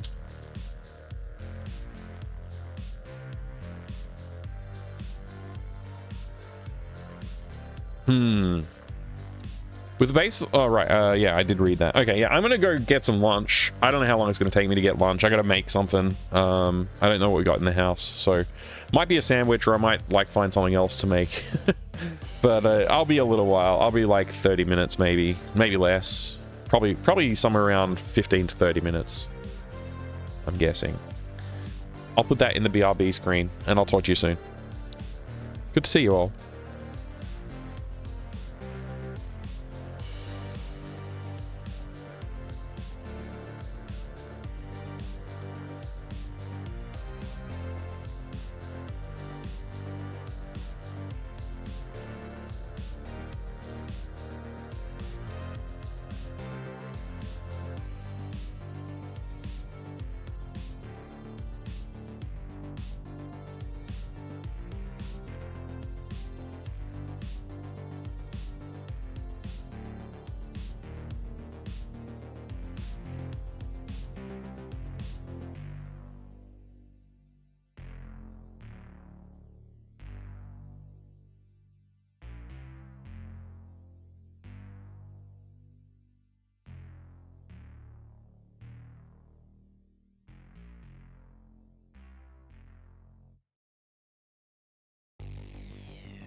Hello, I am back.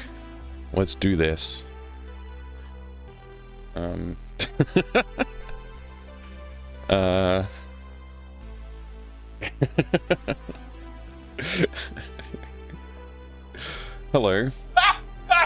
Oh boy, we're having fun now!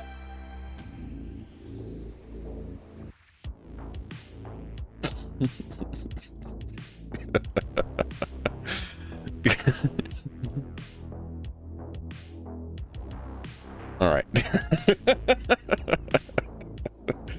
Oh boy.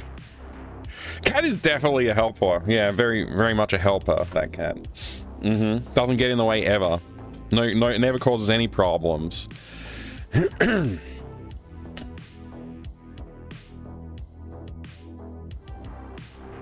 Not distracting at all.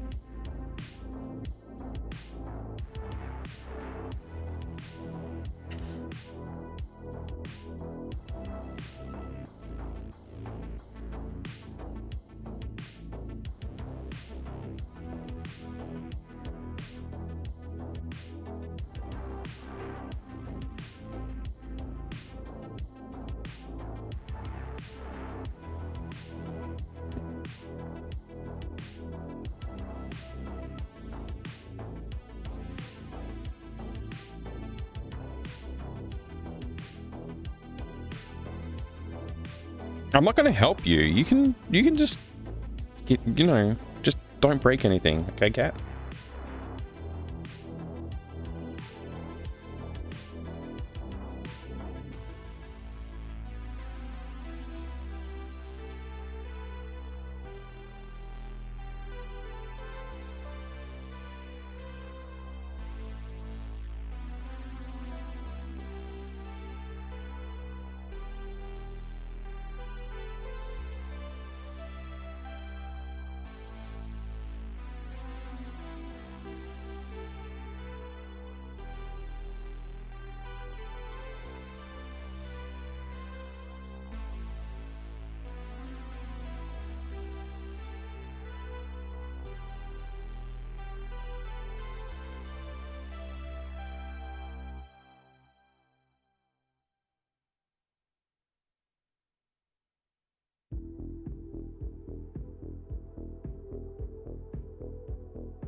As if the cat needs your permission. That's right, that's right. I'm gonna drink some more water.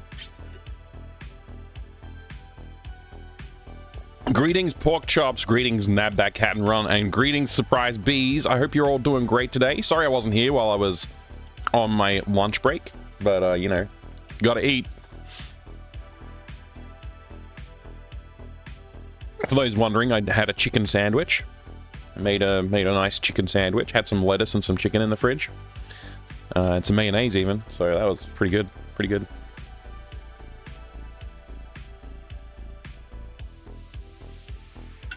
thank you for the follow as well while I was away.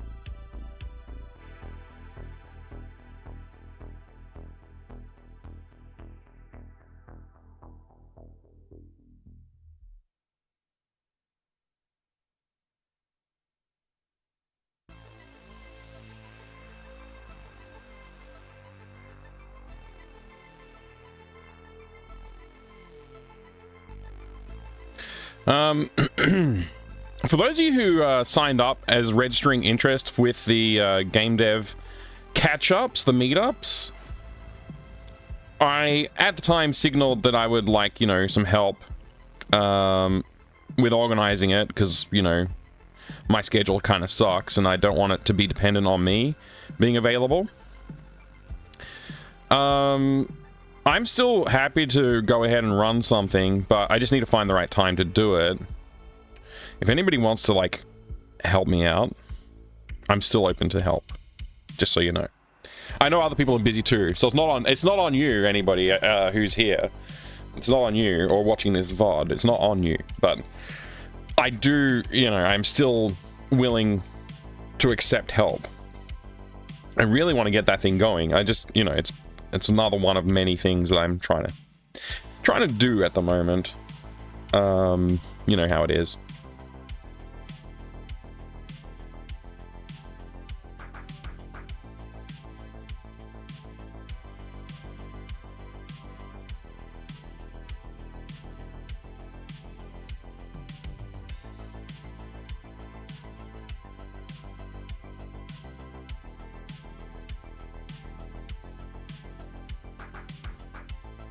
I feel bad that I haven't got it off the ground yet. That's the main thing. That's why I'm mentioning it.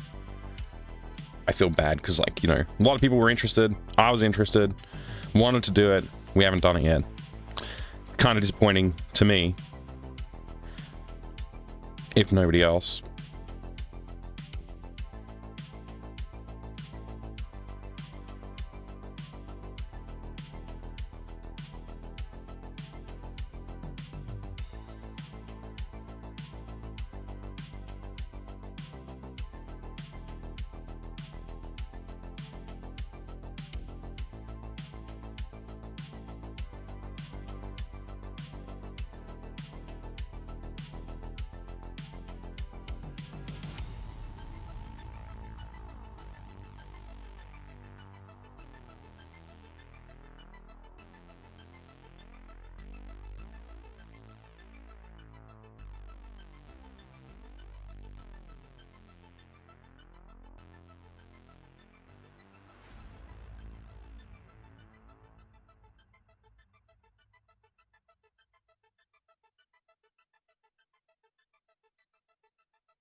Cats crawling around on shelves.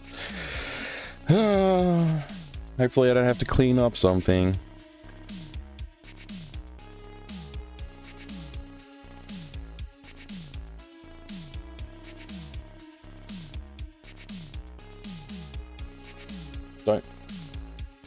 Don't climb on the computer. You might bump the power button. That would be bad.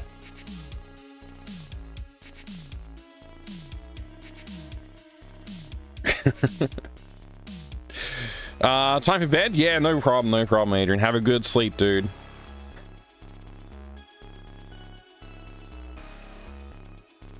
Thanks for hanging out, man. I really appreciate it. It means a lot to me. Gives me, confidence to keep going.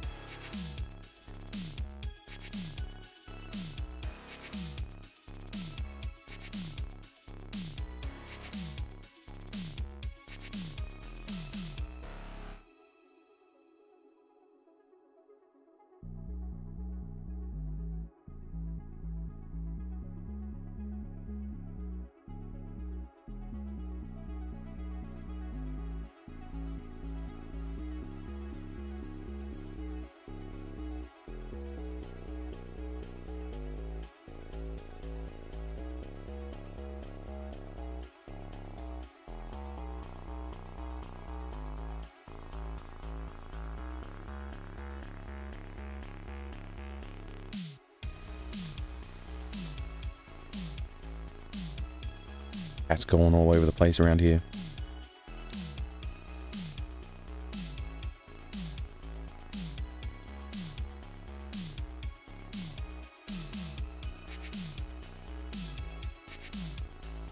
Well, you climbed up there. I'm not going to come and get you down.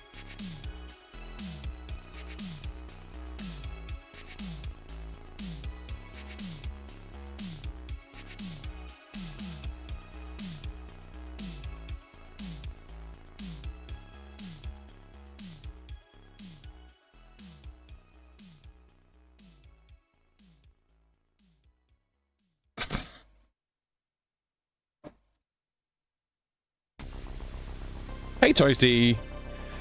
Intermittent interference. Hello, Toasty. I'm just gonna get the cat before she knocks something else down that's more valuable.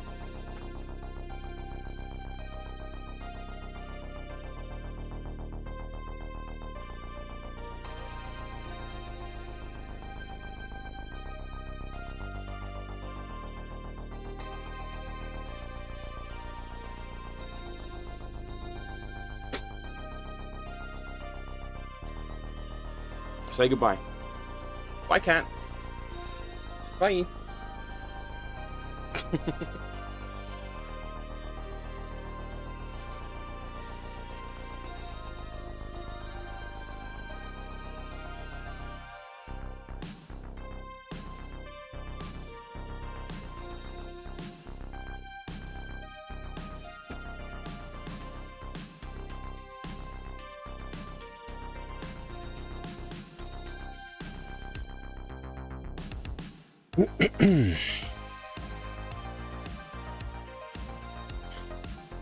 Hey, paying gamer.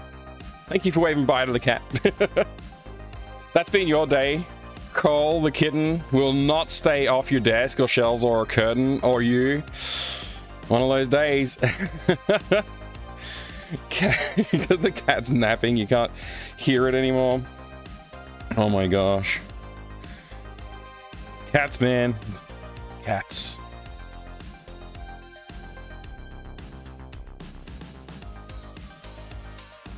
My mind is telling me this is too extreme.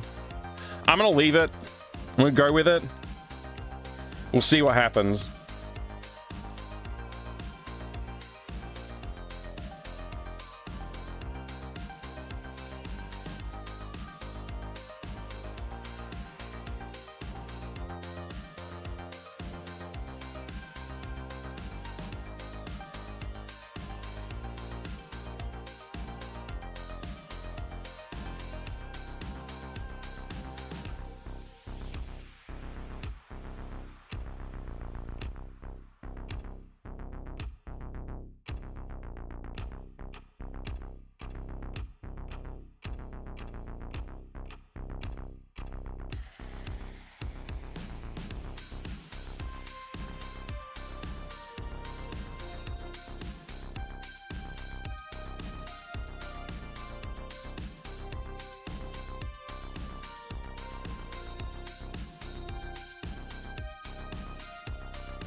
I need to look at some reference. Is it a hobbit hole? Yeah, we're just doing the interior for a specific room. This is the 4th or 5th time I've tried to draw this, so hopefully 5th time is the charm.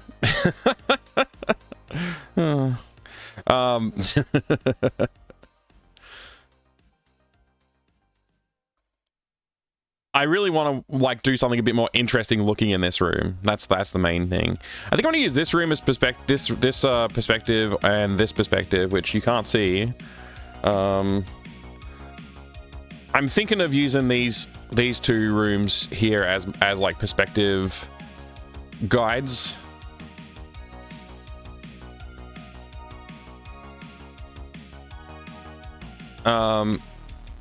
Just looking at like, this is actually, I actually use this for the bedroom as well, honestly. So, you know, I'm trying to give myself permission to do more extreme angles like this without it. I just like, look at what I've drawn on my screen and then look at this screen and you'll see like, oh, even though I've tried to go extreme with the curvature of these walls and stuff in the foreground, I can't, it's like, it's still not even as extreme. Like the perspective itself of those walls that I just drew it, that's just sketched in, like it's nothing compared to this. Vastly different. Like the extreme values of these and the curves and stuff that you can see in there, and that's what I want to, that's why I want to keep these references visible to me while I'm working on this, to give myself permission to do stuff that doesn't look right, because it doesn't, the stuff that I would do here wouldn't look right if I was trying to replicate that style. So giving myself that permission by looking at it. The whole thing looks like it's being done through fisheye lens. Yeah, it does. And that's okay. Like, and that's kind of what I was trying to go for here. I think I nailed it in foreground, but as soon as I started trying to sketch those walls in, I'm like, no, something's not right here. One thing I will note about the image that I'm looking at right now, which I'll just bring it back on screen so you can see it. One thing I'll note about this is that this is like about 1/3 across the screen, into the screen here. This wall takes up about like maybe a little bit less, more than 1/3. And then there's another 1/3 about there. And then, so it's 2/3 of the screen is taken up by one wall, and then 1/3 of the screen is taken up by another wall. If we go back to like what I'm drawing, it's like the halfway point. Whoops, that's the wrong button. It's like the halfway point where I put this line, right? This line here. I need to pick a side. Probably this side is where we want to like go, okay, this is about our 3rd line here, you know, our 3rd line here. So we probably want to have the wall terminate here, you know, and we want to have those more like luscious curves going into it like that. Something like that. So let me just back up all those scribbles and try and actually do this properly.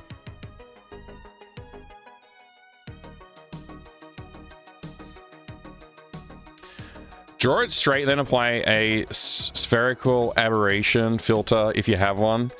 No. No, yeah, you could technically do that, but I think that removes a little bit of the artistic choice that comes out of what we're doing.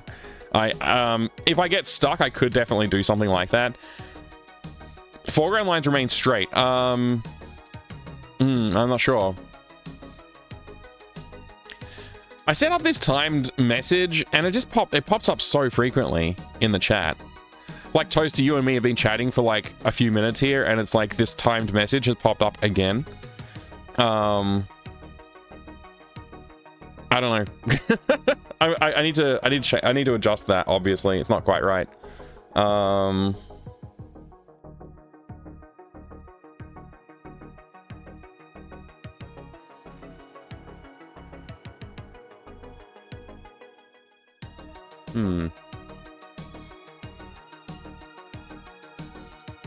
Slow chat compared to the game streams. That's true, but still. I'm gonna go and try and adjust it now. I'll set it to like not show up more than like once every half an hour. If I can do that. I don't know what it's currently set to. Interval offline, interval on... Oh, it's 5 minutes while online. Yeah, okay, yeah. No, that needs to be 30 minutes or even 20 minutes would be fine. Probably. I'll make it a 20-minute thing. Chat lines is 5. I'll leave that as 5. That seems pretty good. Okay. Save. Yeah, I added it today before I went live. I was like, oh, I should probably promote the subscriptions that are available because, you know, I need to pay bills. So I might as well do that. We'll see how that goes. I expect you to work for about 5 minutes before reading. I respect that. Yeah. Thanks. Okay, so yeah, these lines are also all wrong. Let's just undo everything, I guess. Wait, what am I... Didn't have the window selected. I don't know what I was sending undo commands to. Alright, yeah. So, like I was saying, I want to think about the screen in thirds. If I bring this back, I can sort of put this here. What? I'm drawing on the wrong layer. I brought it back, but then I didn't start drawing on it. So yeah, thinking about the screen in thirds like this. Ish. Hang on, let me try and get it right. There's guides I could use, but if I just break it down like this. So thinking about the screen in thirds, I want the player movable area to be sort of like 1/3 of the screen, but shifted up by like 1/6. So something like this will be like the movable area where the player can exist in. So this is safe, and everything outside of that is unsafe, right? So that's one thing I want to think about with where I put my lines. Another thing I want to think about is like compositionally, it'd be more interesting if the wall was like up against this third, if that's where the wall was terminated. So I turn that all off again. You know, we want to be about here is where we want our thirds to split. We want to have this look interesting. And we want to be more extreme with our angles as well.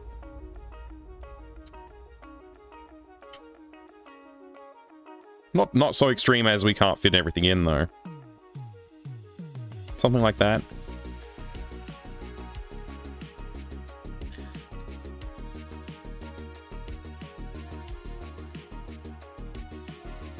Yeah, I feel like I like that line better. Something like that. It's pretty good.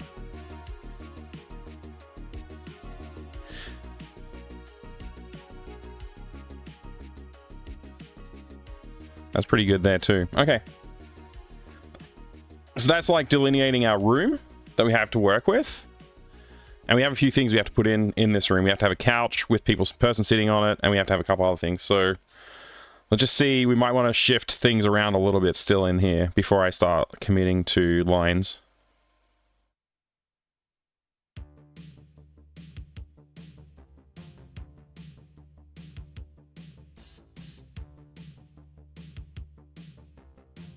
Oops.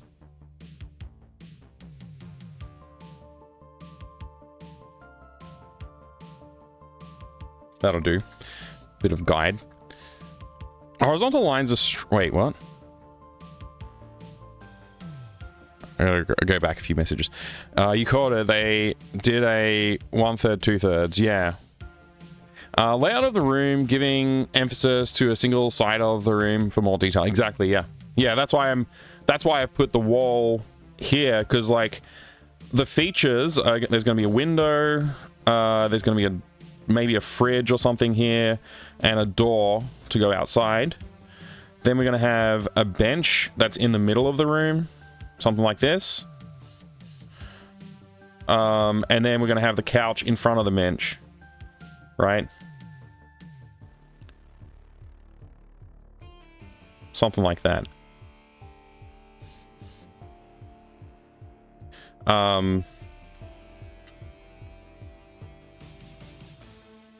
I don't know. Something.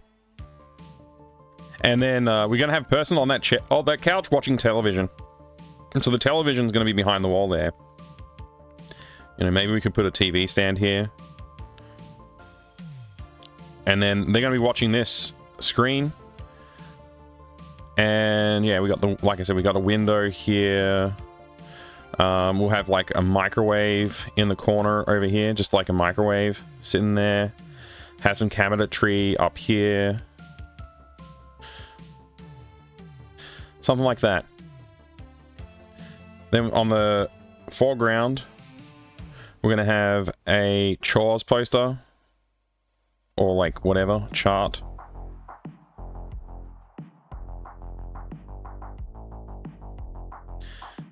And we'll have some checkboxes on it.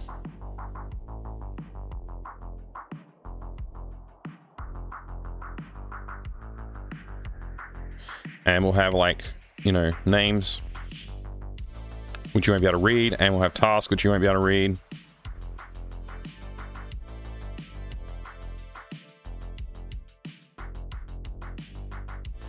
And one of them will have a bunch of check marks on.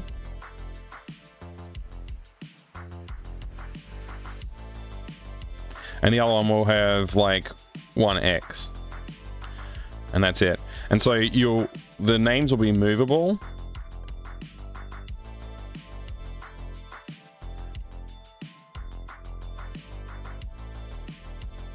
And you'll have to try and swap your name, right? Try and swap your name here and move it up there.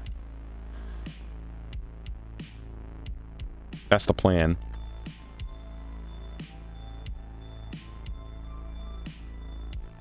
I'll continue to read the chat again. Does my camera seem like awkwardly positioned again? Or what? I wonder if my cat bumped it. It's probably fine. If I was sitting up straight, it's probably fine.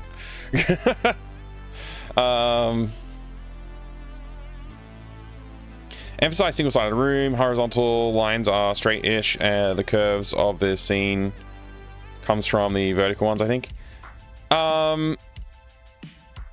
There's not many horizontal lines in the scene. It's kind of the part of the point of the perspective and the style.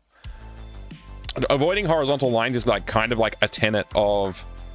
I just did a little bit of an before you showed up, I did a little bit of analysis of like this game, of Day of the Tentacle and other games, modern ones, old ones, looking at different lines. Day of the Tentacle rarely has anything that feels horizontal. Like even in this room where this is clearly like a horizontal wall, look at the shape of that wall. Like it's like intentionally not straight lines.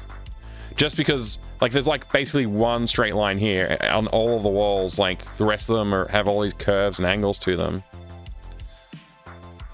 So it's not even like, I think they avoid vertical lines a bit less often than they avoid horizontal lines in Day of the Tentacle. Like things that you look at and you go, oh yeah, that's horizontal. If you actually look at it, it's like, oh, actually no, it's kind of drooping to the right here, like to the bottom on the right there, and you know, stuff like that. They rarely persist with like any kind of horizontal lines. There are a few scenes where you could visually, you think like, okay, that's basically horizontal. Like this room's basically got horizontal, but it's got this huge fisheye effect on the foreground, which really helps with that feeling like it's, you know, different still. Like, yeah, there are rooms that I would look at and say, yeah, that's kind of horizontal. But for the like, even those, if you really look at the lines, they're not. Like, they tend to avoid it pretty well, for the most part.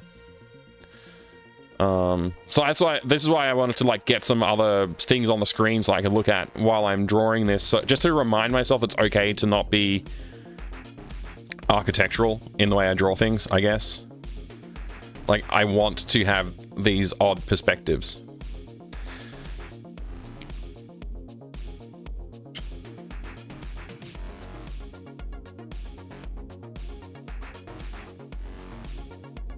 You have the back of a TV or something in the foreground. Yeah, yeah, exactly. So you look real good. Oh, wow, thanks. I mean, I literally just scribbled, so hopefully we can pull it off.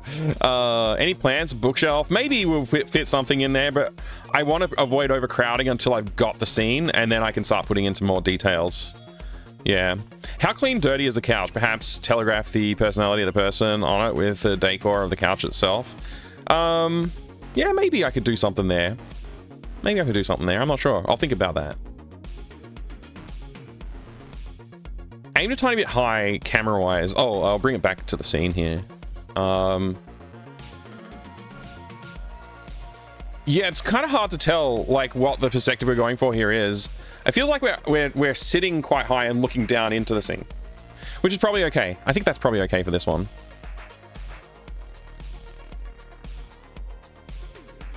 Oh, the head camera. Right, yeah. It does feel like it's aimed a little high. Let me just switch over to this scene. I mean, that's about right.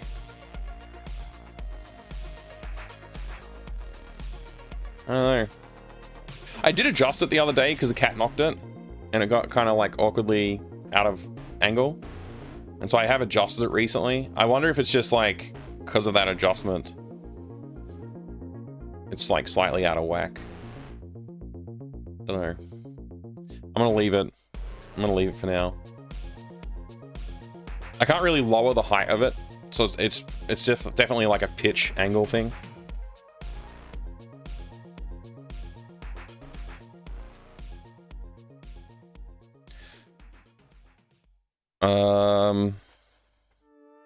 As I was saying, is they apply more curve to the verticalish lines than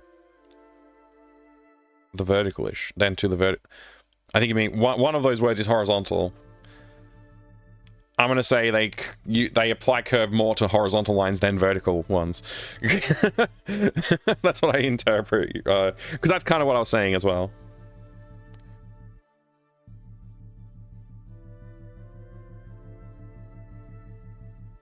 Do I normally stream tonight? I do. I'm normally on the GOG channel tonight. My wife's just messaging me. I'm trying to remember what she's asking me about dinner. I guess I'm making dinner tonight. My daughter has a thing on as part of her acting lessons that we booked her into. It's like associated with an agency, and there's some kind of like audition process that she's got to do. Well, she's already auditioned for the agency. She's now doing some other audition thing tonight. It's like something that we're supposed to go along and support her with. So I can't stream on GOG tonight, annoyingly. Like it's fun. It's great that I get to do this with my daughter, but it's also a little disappointing that I can't stream on GOG after I finally thought I had it all settled. I've been trying to convince my wife that we need to make sure that like my schedule's a little bit clearer for Thursday and Friday, because I had a lot of interruptions the last couple of weeks that have been out of my control. Your daughter did acting camp this summer. Oh, awesome. Lots of little parallels in our lives. That's really cool. That's awesome. My daughter, the one that's doing it, she's 12. And she wants to be an actor. She wants to be in Percy Jackson. That's like her dream, to be in the Percy Jackson TV show. I think that's a little bit of a stretch. But maybe there's something locally that she could do. There's a couple of Australian TV shows they do. Yours is turning 12 this month. Wow. We do have a lot of parallels, Toasty. That's amazing. Okay, yeah. I guess I'll do dinner tonight.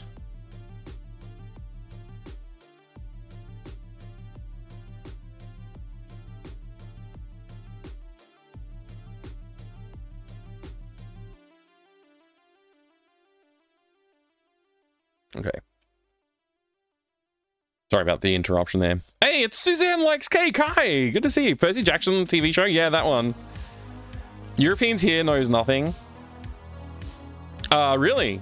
Yeah, there's a Percy Jackson TV show on... I think which channel it's on. Is it Disney Channel it's on? I don't know. We've got like too many streaming services at the moment. I think it's on Disney Channel.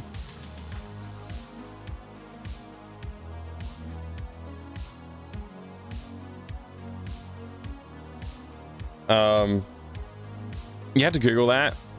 But you don't have kids, so probably that. Yeah, there could be. It could be that. She's really gotten into Percy Jackson. We watched the show. She liked it. I don't remember if she was reading the books before or after the show we started watching the show, but she's gotten really into the books. Like, that's what she asks for every birthday and stuff like that as well now. She's really into it. So it's her, you know, obviously it's her dream to try, like, you know, get on the show. I don't think that's realistic, but if the opportunity was to come up, I would definitely welcome it. That would be fantastic. I'd love to support her through that. But it does mean that my schedule's like taken a hit a few times in the last few weeks, which has been a little frustrating because I am trying to get organized more and like on schedule more.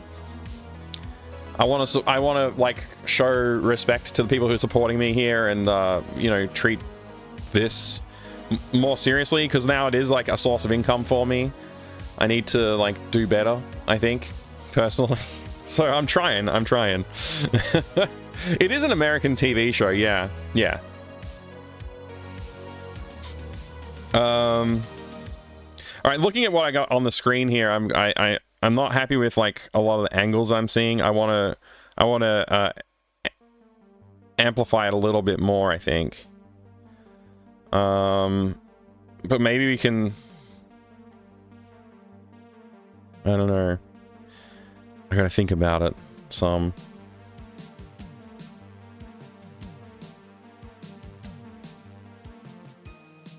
I kind of like the idea that the bench comes out to here. And maybe the couch can be a bit further this way too.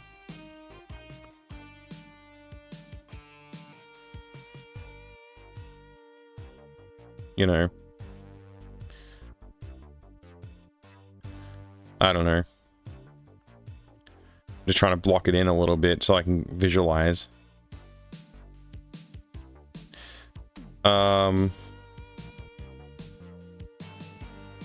Armchair's not a bad idea, actually. And then I can have some other furniture over here. I was thinking long couch, but it could be an armchair.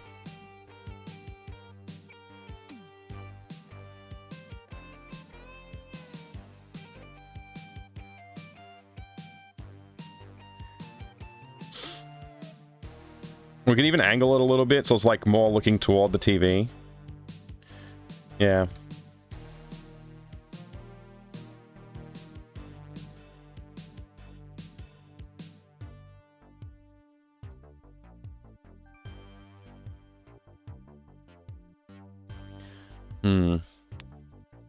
Beanbag? Yeah, we could put beanbags in.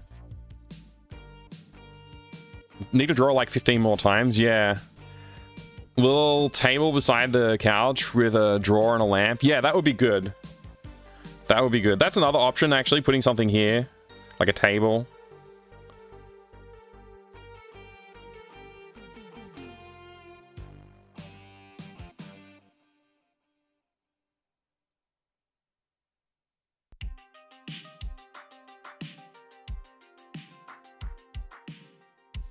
Something like that. That could be cool, just to break it up a little bit, break up the lines as well, somewhat. It's a very focal point, though, in the center of the screen like that.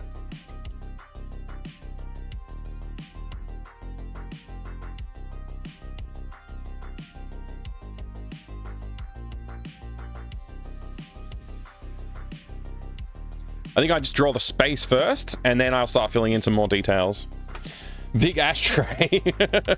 Yeah, I think I'm gonna avoid the smoking paraphernalia. I want kids to be able to play the game.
I'm looking for some color inspiration on these images in front of me. Just bear with me.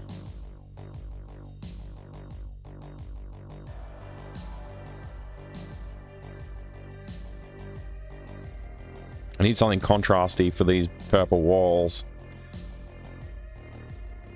I'm feeling green. I'm feeling green. Let's go with green.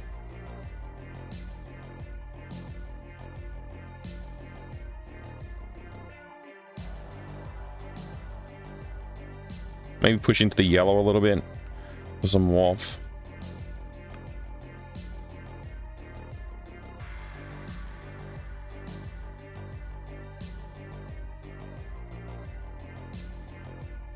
Battleship Grey. Hey, Dragon Facts. Good to see you. Good to see you. It's not easy being green.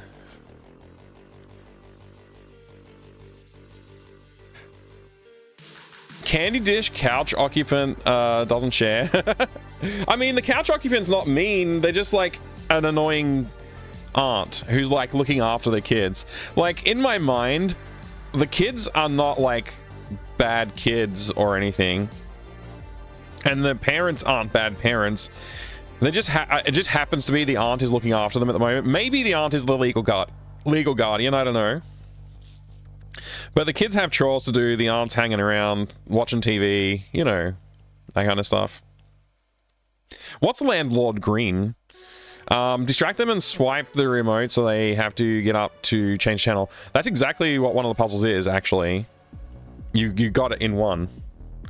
We have to get the remote, we have to put batteries in the remote, and then we have to use the remote to change the channel on TV.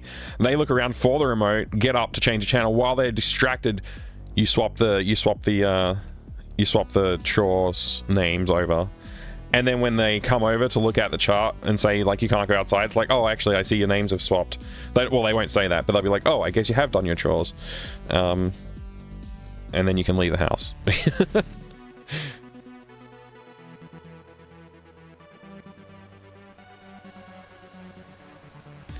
I'm going to look at the reference images again.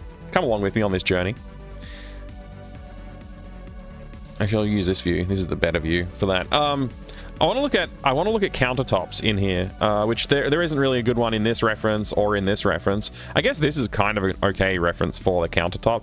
Also, it gives me permission.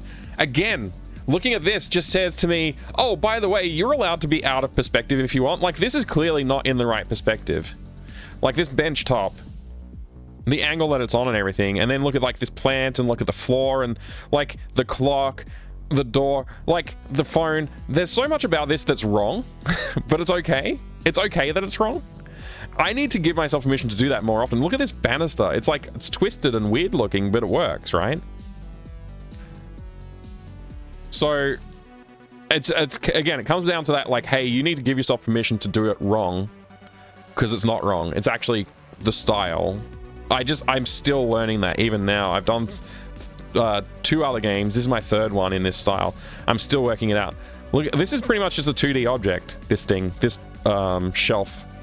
And this is not, right? And they're right next to each other. And it's like, the top surface here, you can see it, and the top surface here, you cannot see it. But who cares? Like, look at this thing over here. It's just like the perspectives are like, what perspective, you know? Like, and it's okay. Like, it looks fine. It's great even. I need to give myself permission to do that more often. I don't think doing it all the time is good. Like, you can see they don't always break the rules like that, but they do sometimes, and it's okay that they do. I love this couch. I want to use this as inspiration for my couch. I want to use that. That's my inspiration. Here's some more interesting perspectives. You can see the floor and everything, and then like this is like, feels like a lower camera angle, right? And you're looking up at the roof. You can see almost there's more roof on the screen than there is floor. It's cool. I'm looking for bench tops just to get some more inspiration on bench tops. This is a good one for bench top inspiration, I think. They've gone with green here and red on the walls. And what's this? This is like a brown yellow. I like this. Look at this window. Like, is that even a window? What is that? What does that represent? It's just like a source of light right here.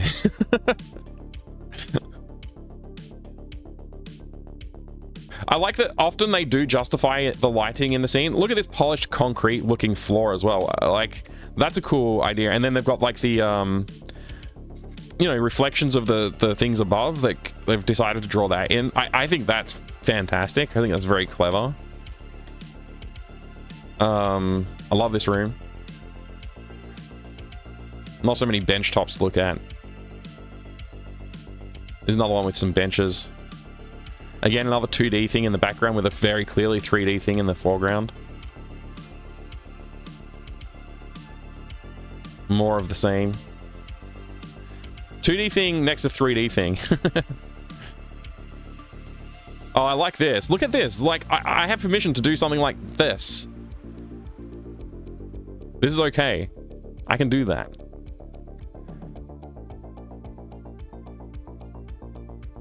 I like this bench, shelf, whatever.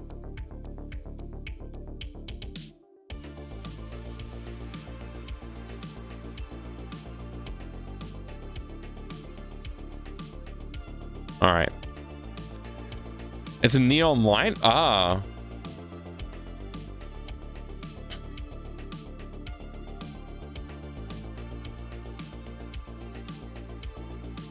I love this. I love this. This is so good.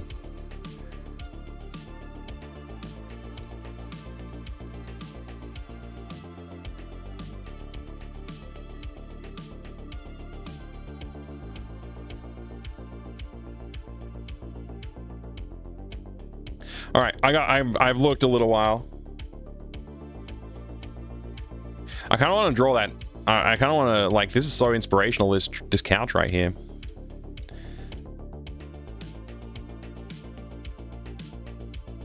I got to read more of the things. Dragonfax, it's great to see you, by the way. I know I said that already, but it is genuinely great to see you. Whoops. I'm glad that you're here.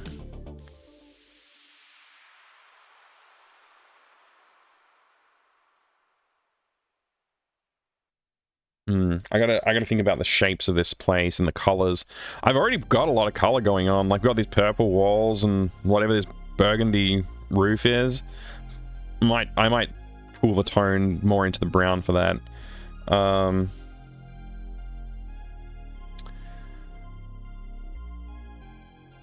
Perspective suits the object, not reality. There's always a little roof almost. Art is stellar in those games. Yeah, exactly. I'm trying to replicate a style that I'm still learning. Even now, this is the third game, and I've done so many screens. Hopefully this one gives me enough lessons that when I work on the next game, I'll have like a lot of ideas to work from. I'm liking the idea that some of those images we looked at had like rafters in the roof. I'm liking the idea of rafters in the roof here, just for a little visual interest, you know, as well. Just to like that's not a plain boring roof. Actually, before I go ahead, I'm just gonna group all this stuff that I'm working on at the moment.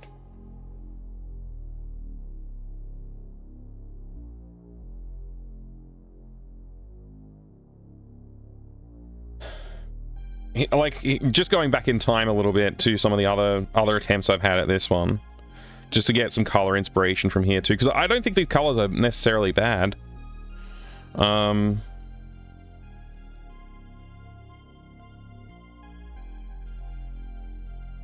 But yeah, it's so flat looking. Like, I'm glad I didn't go with this one.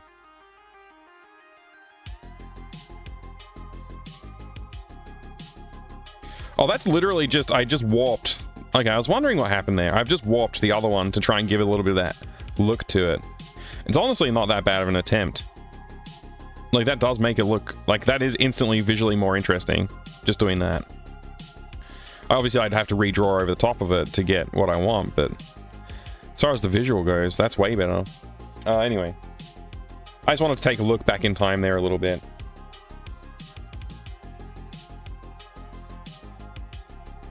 Warp all the things, yeah. Purple and green, powerful color palette. It's true, actually, it is. Like, it's historically one of my favorite color palettes. Like, I discovered that purple and green look great next to each other, like when I was a kid. I hadn't played Day of the Tentacle at the time. I just sort of realized it when I was messing with colors, and I drew a lot of things at the time that was like, you know, trying to utilize that purple and green look. Came up with some cool stuff, I remember, but man, it'd be cool if I could ever dig up any old stuff. I've asked my parents if they have any of my old artwork. I haven't been able to recover much, so yeah, I guess it's gone. Which is, that's usual for me. I'm not upset about it. It happens all the time to me. I always lose my stuff because I'm careless, I guess. It doesn't strike me as important at the time or something. I don't know. I kind of want to do something a bit wacky with this shelf, with this bench, so I'm going to go like this with it. I think that I'm just going to stick with this line. And I'm going to have it be like extra thick on this edge for no reason. That's my cabinet line. I don't know what layer I'm drawing on right now. All of them? No, the foreground layer. Okay. Okay, I said it was going to be my line, but it's not. It's not going to be my line. I'm going to...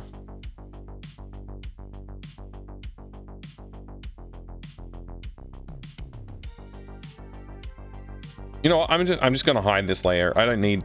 I feel like I need it, but I'm going to say I don't need it. All right.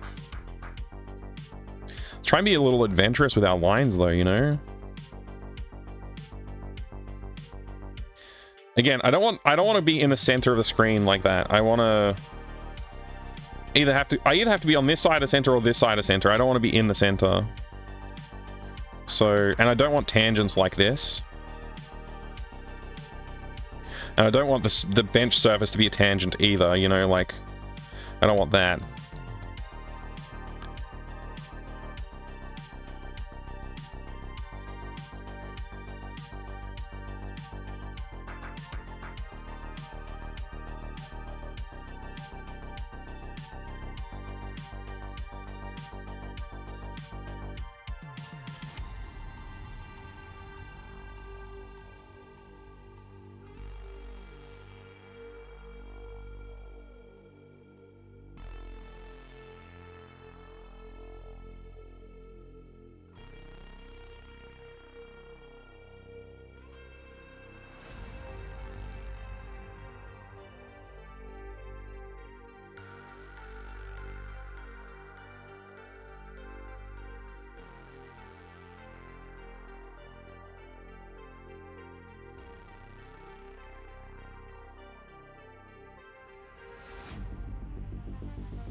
Yeah, give up on attachment. Good idea. Yeah.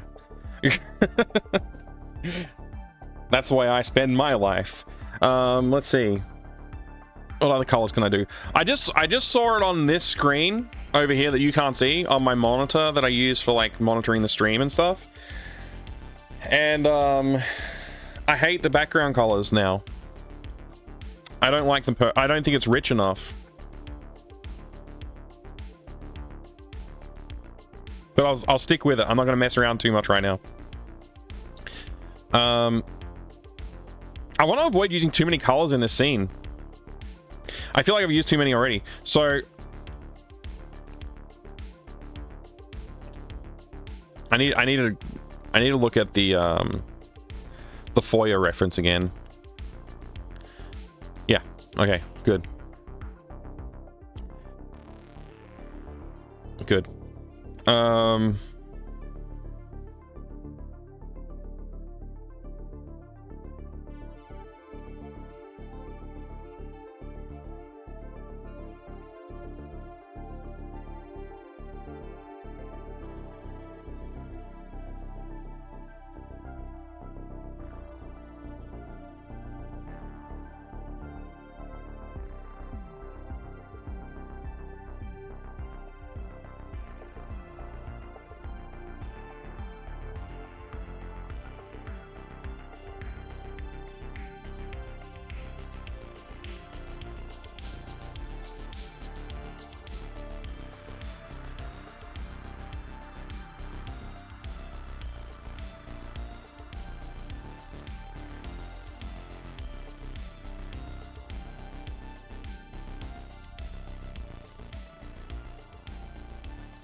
Not sure I like that. Let me try something else.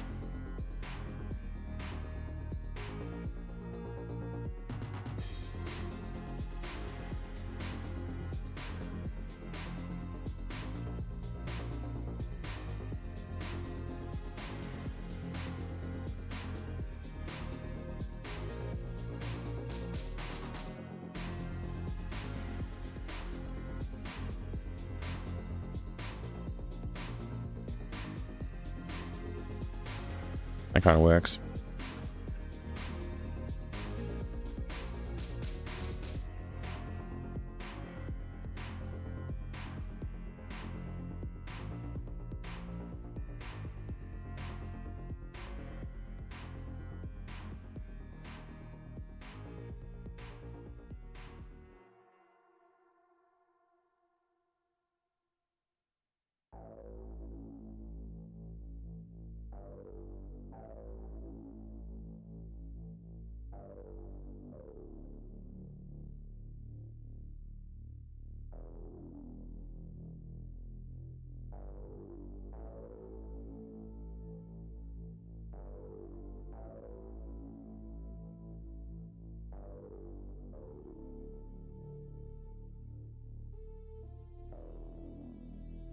How's it going, surprise bees?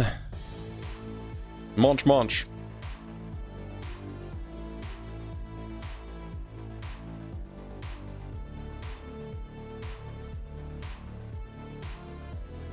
Starting to get stuffy in here.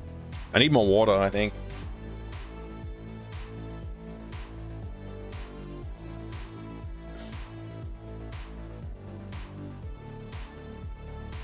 Maybe I can clean up that bench later on, but it's going to be covered with stuff anyway, so I'm going to do a little bit of maneuvering. Let's see.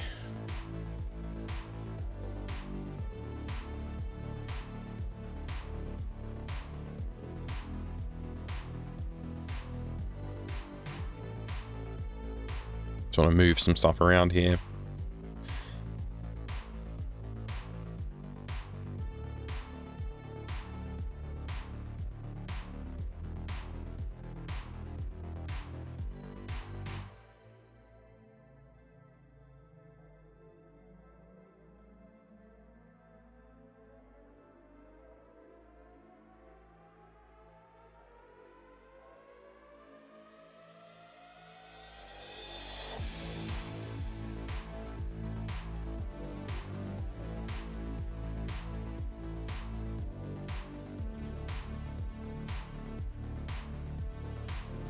I might have gone a little too far there. We'll see. Yeah, and that tangent that I said I wanted to avoid, I just walked right into that tangent, didn't I?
Progress is being made slowly but surely.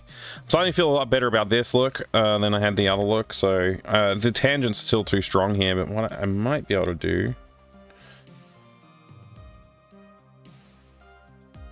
is that.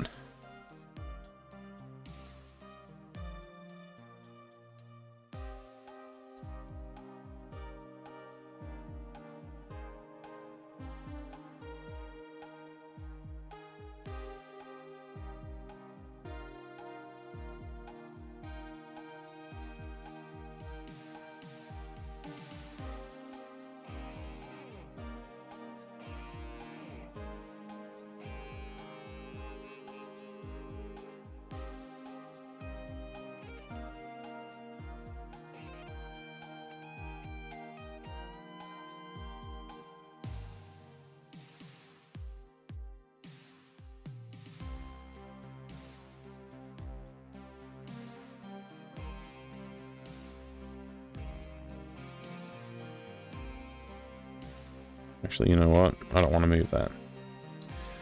All right. I'm not sold on this floor, but we can deal with that.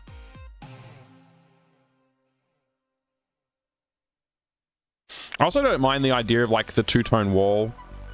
I think that would be good if we could bring that idea back in here somehow. I know I had it earlier. Let's see, can I do that? Is that legal?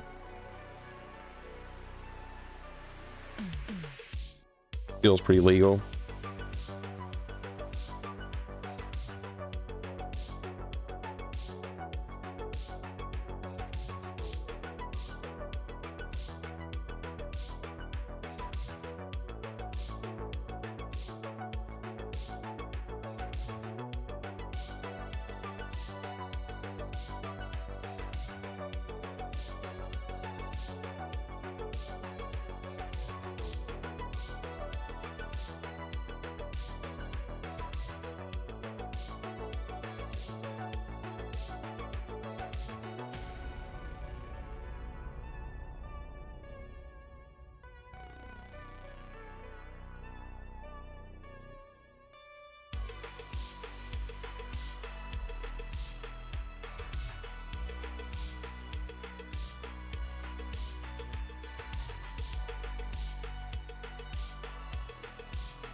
Night Sprites, hi, good to see you. Welcome.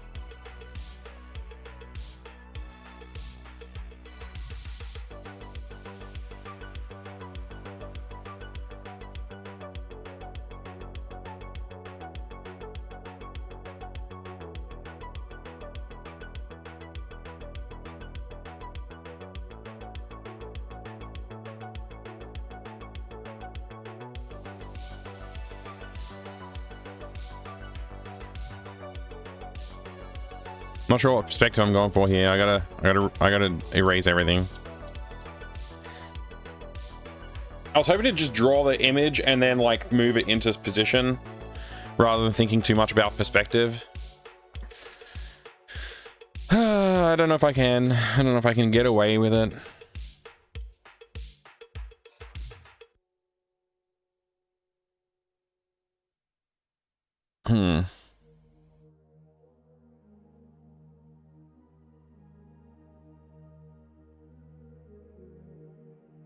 Let me just sketch some kind of an outline for the chair first of all. Something like that.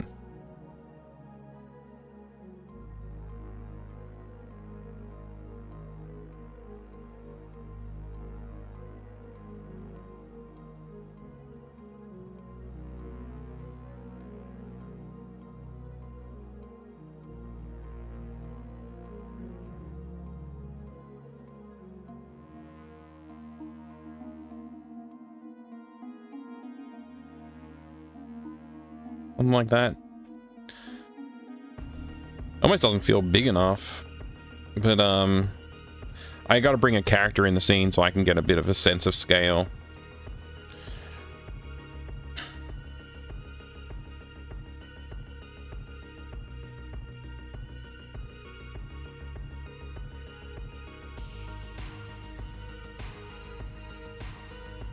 What's happening today, Night Sprites? Those are cute little dancers you've got there. What are they from? Are they from, whatchamacallit? Surprise bees? They're from, Dungeon Keeper or something? Not sure.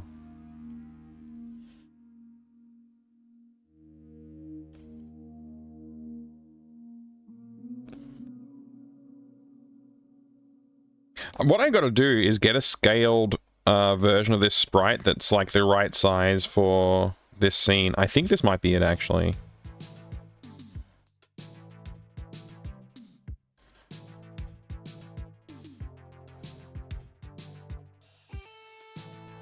Where are you?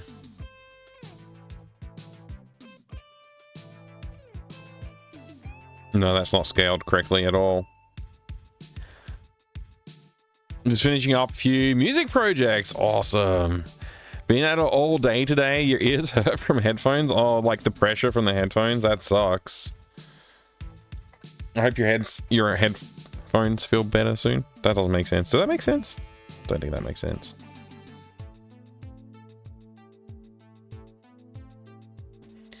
Okay, so you are, how tall are you? Where's your freaking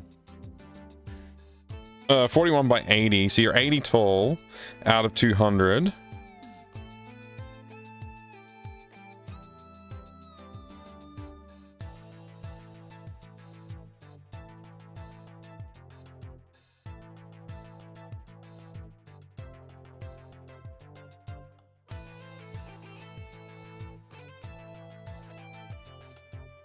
Point 4.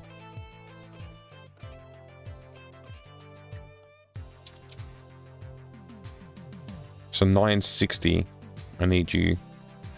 So I do an export as resize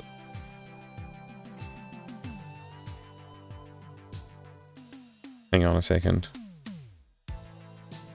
Maybe it's easier if I just do 240 divided by 200.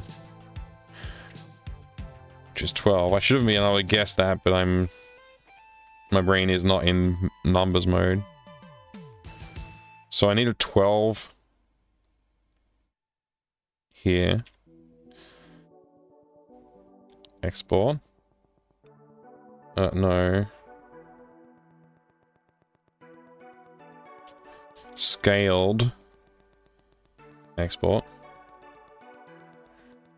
That's scaled.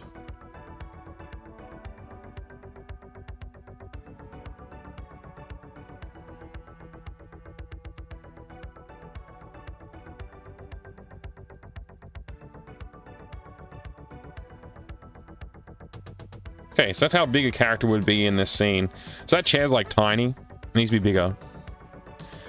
The bench is fine. Maybe I can make the bench a little taller, but it's fine. It's just good to have this guy in the scene. I can like get a gauge of how big he is and whatever.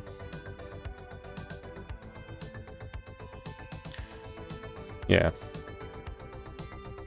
Good.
Man, that's huge.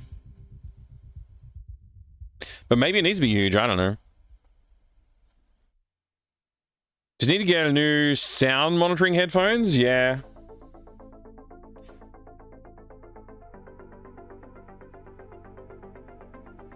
Not cheap, though.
I wonder if his couch is too ridiculously big.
I just realized this I couldn't work out why I couldn't do this spiral properly. It's because I was doing it in the wrong direction.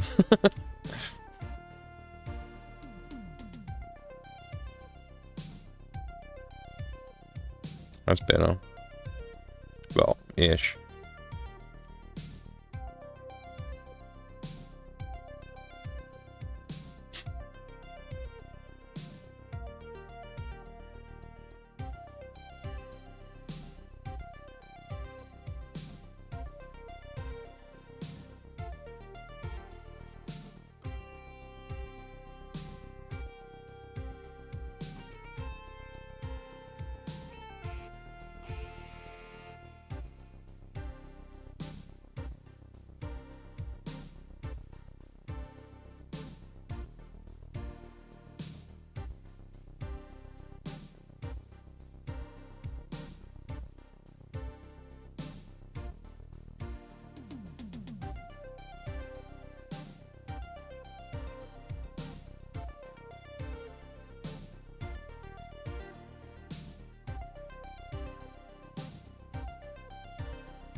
Somebody at the door!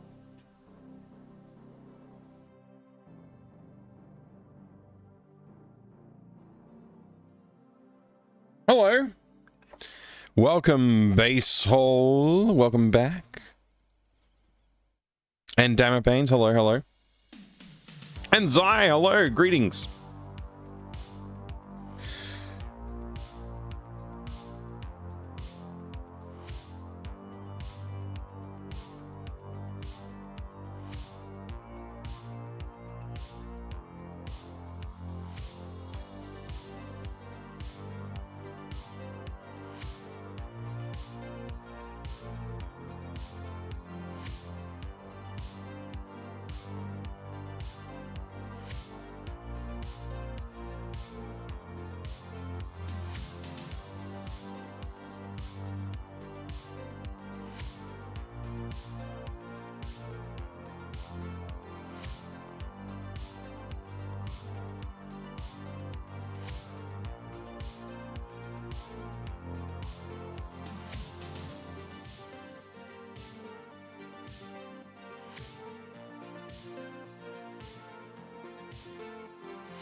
It's getting close to ending stream time where I have to go get the children from the school that they go to. Don't really feel like doing that. I want to keep doing this. But I gotta be a responsible adult and do that soon, so...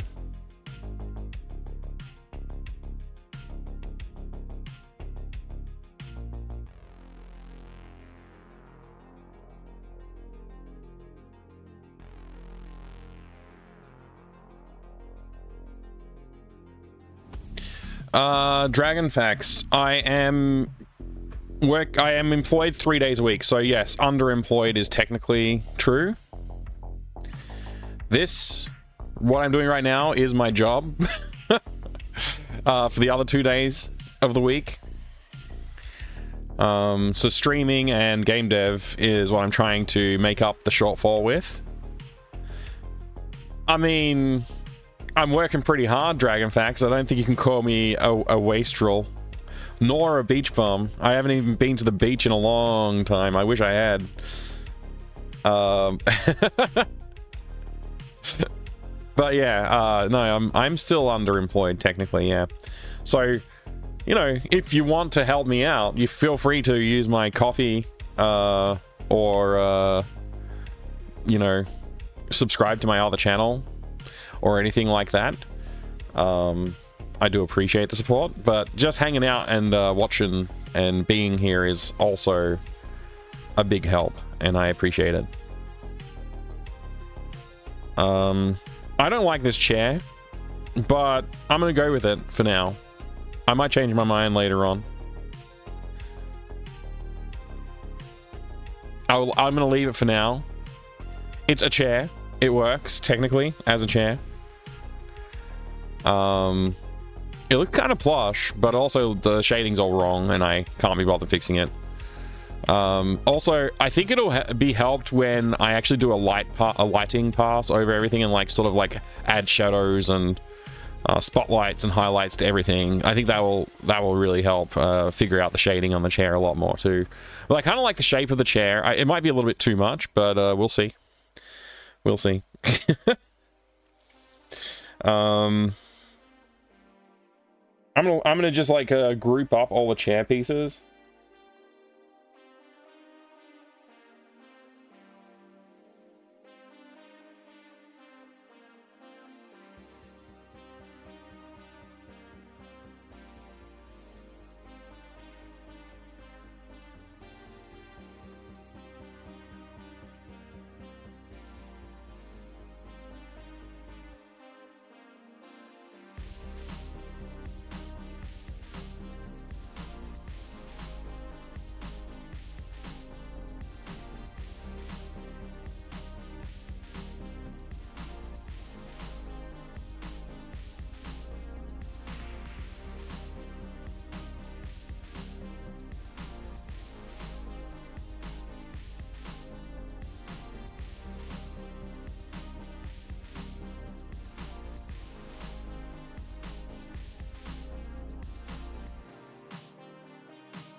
Hey, Blue X, good to see you. Welcome.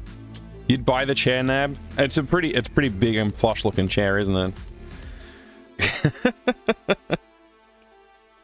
I'm not actually super happy with it, but I can redo it later on at some point.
How's the game development going tonight? Going good, thank you, Blue X. It's going good. I think I'm finally getting somewhere with this room, which is nice. It's nice to be able to finally get somewhere with this room.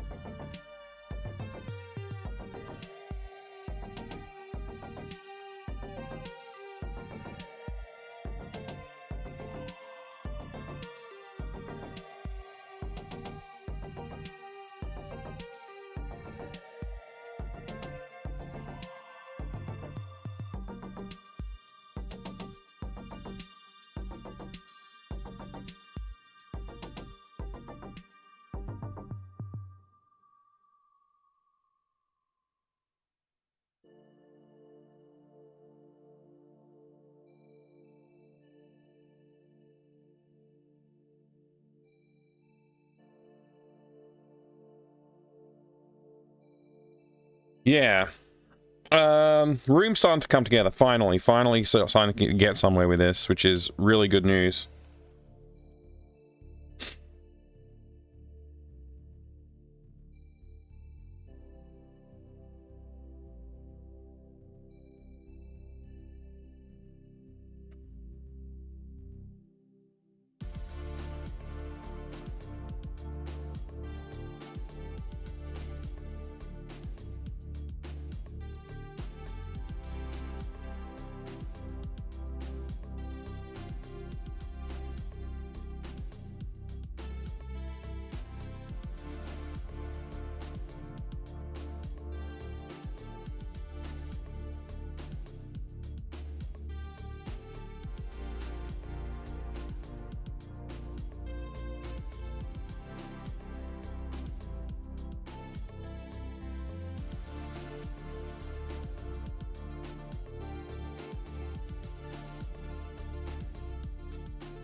I think it's about time for me to go. I'll keep working on this tomorrow morning, hopefully. Maybe this evening, if I get time, I'll jump on and do a little bit more dev streaming.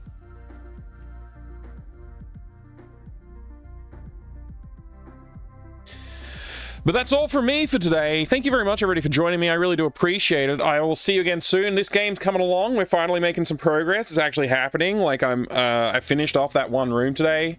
Well, finished to a point where I'm happy to move on to the next one, and we'll come back to it and finish up more stuff as we need to.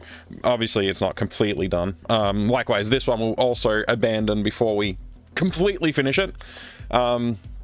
Leaving room for some polish and some other ideas as we go. Good morning and bye. Hi, Pi there. Good to see you, man. I hope you're doing good. Or hi there, Pi. I think I was trying to say. Not hi, Pi there. Anyway, thank you, Night Sprites. Thank you, everybody. Thanks for hanging out with me. I really do appreciate it. Dragon Facts, thank you. Zai, good to see you.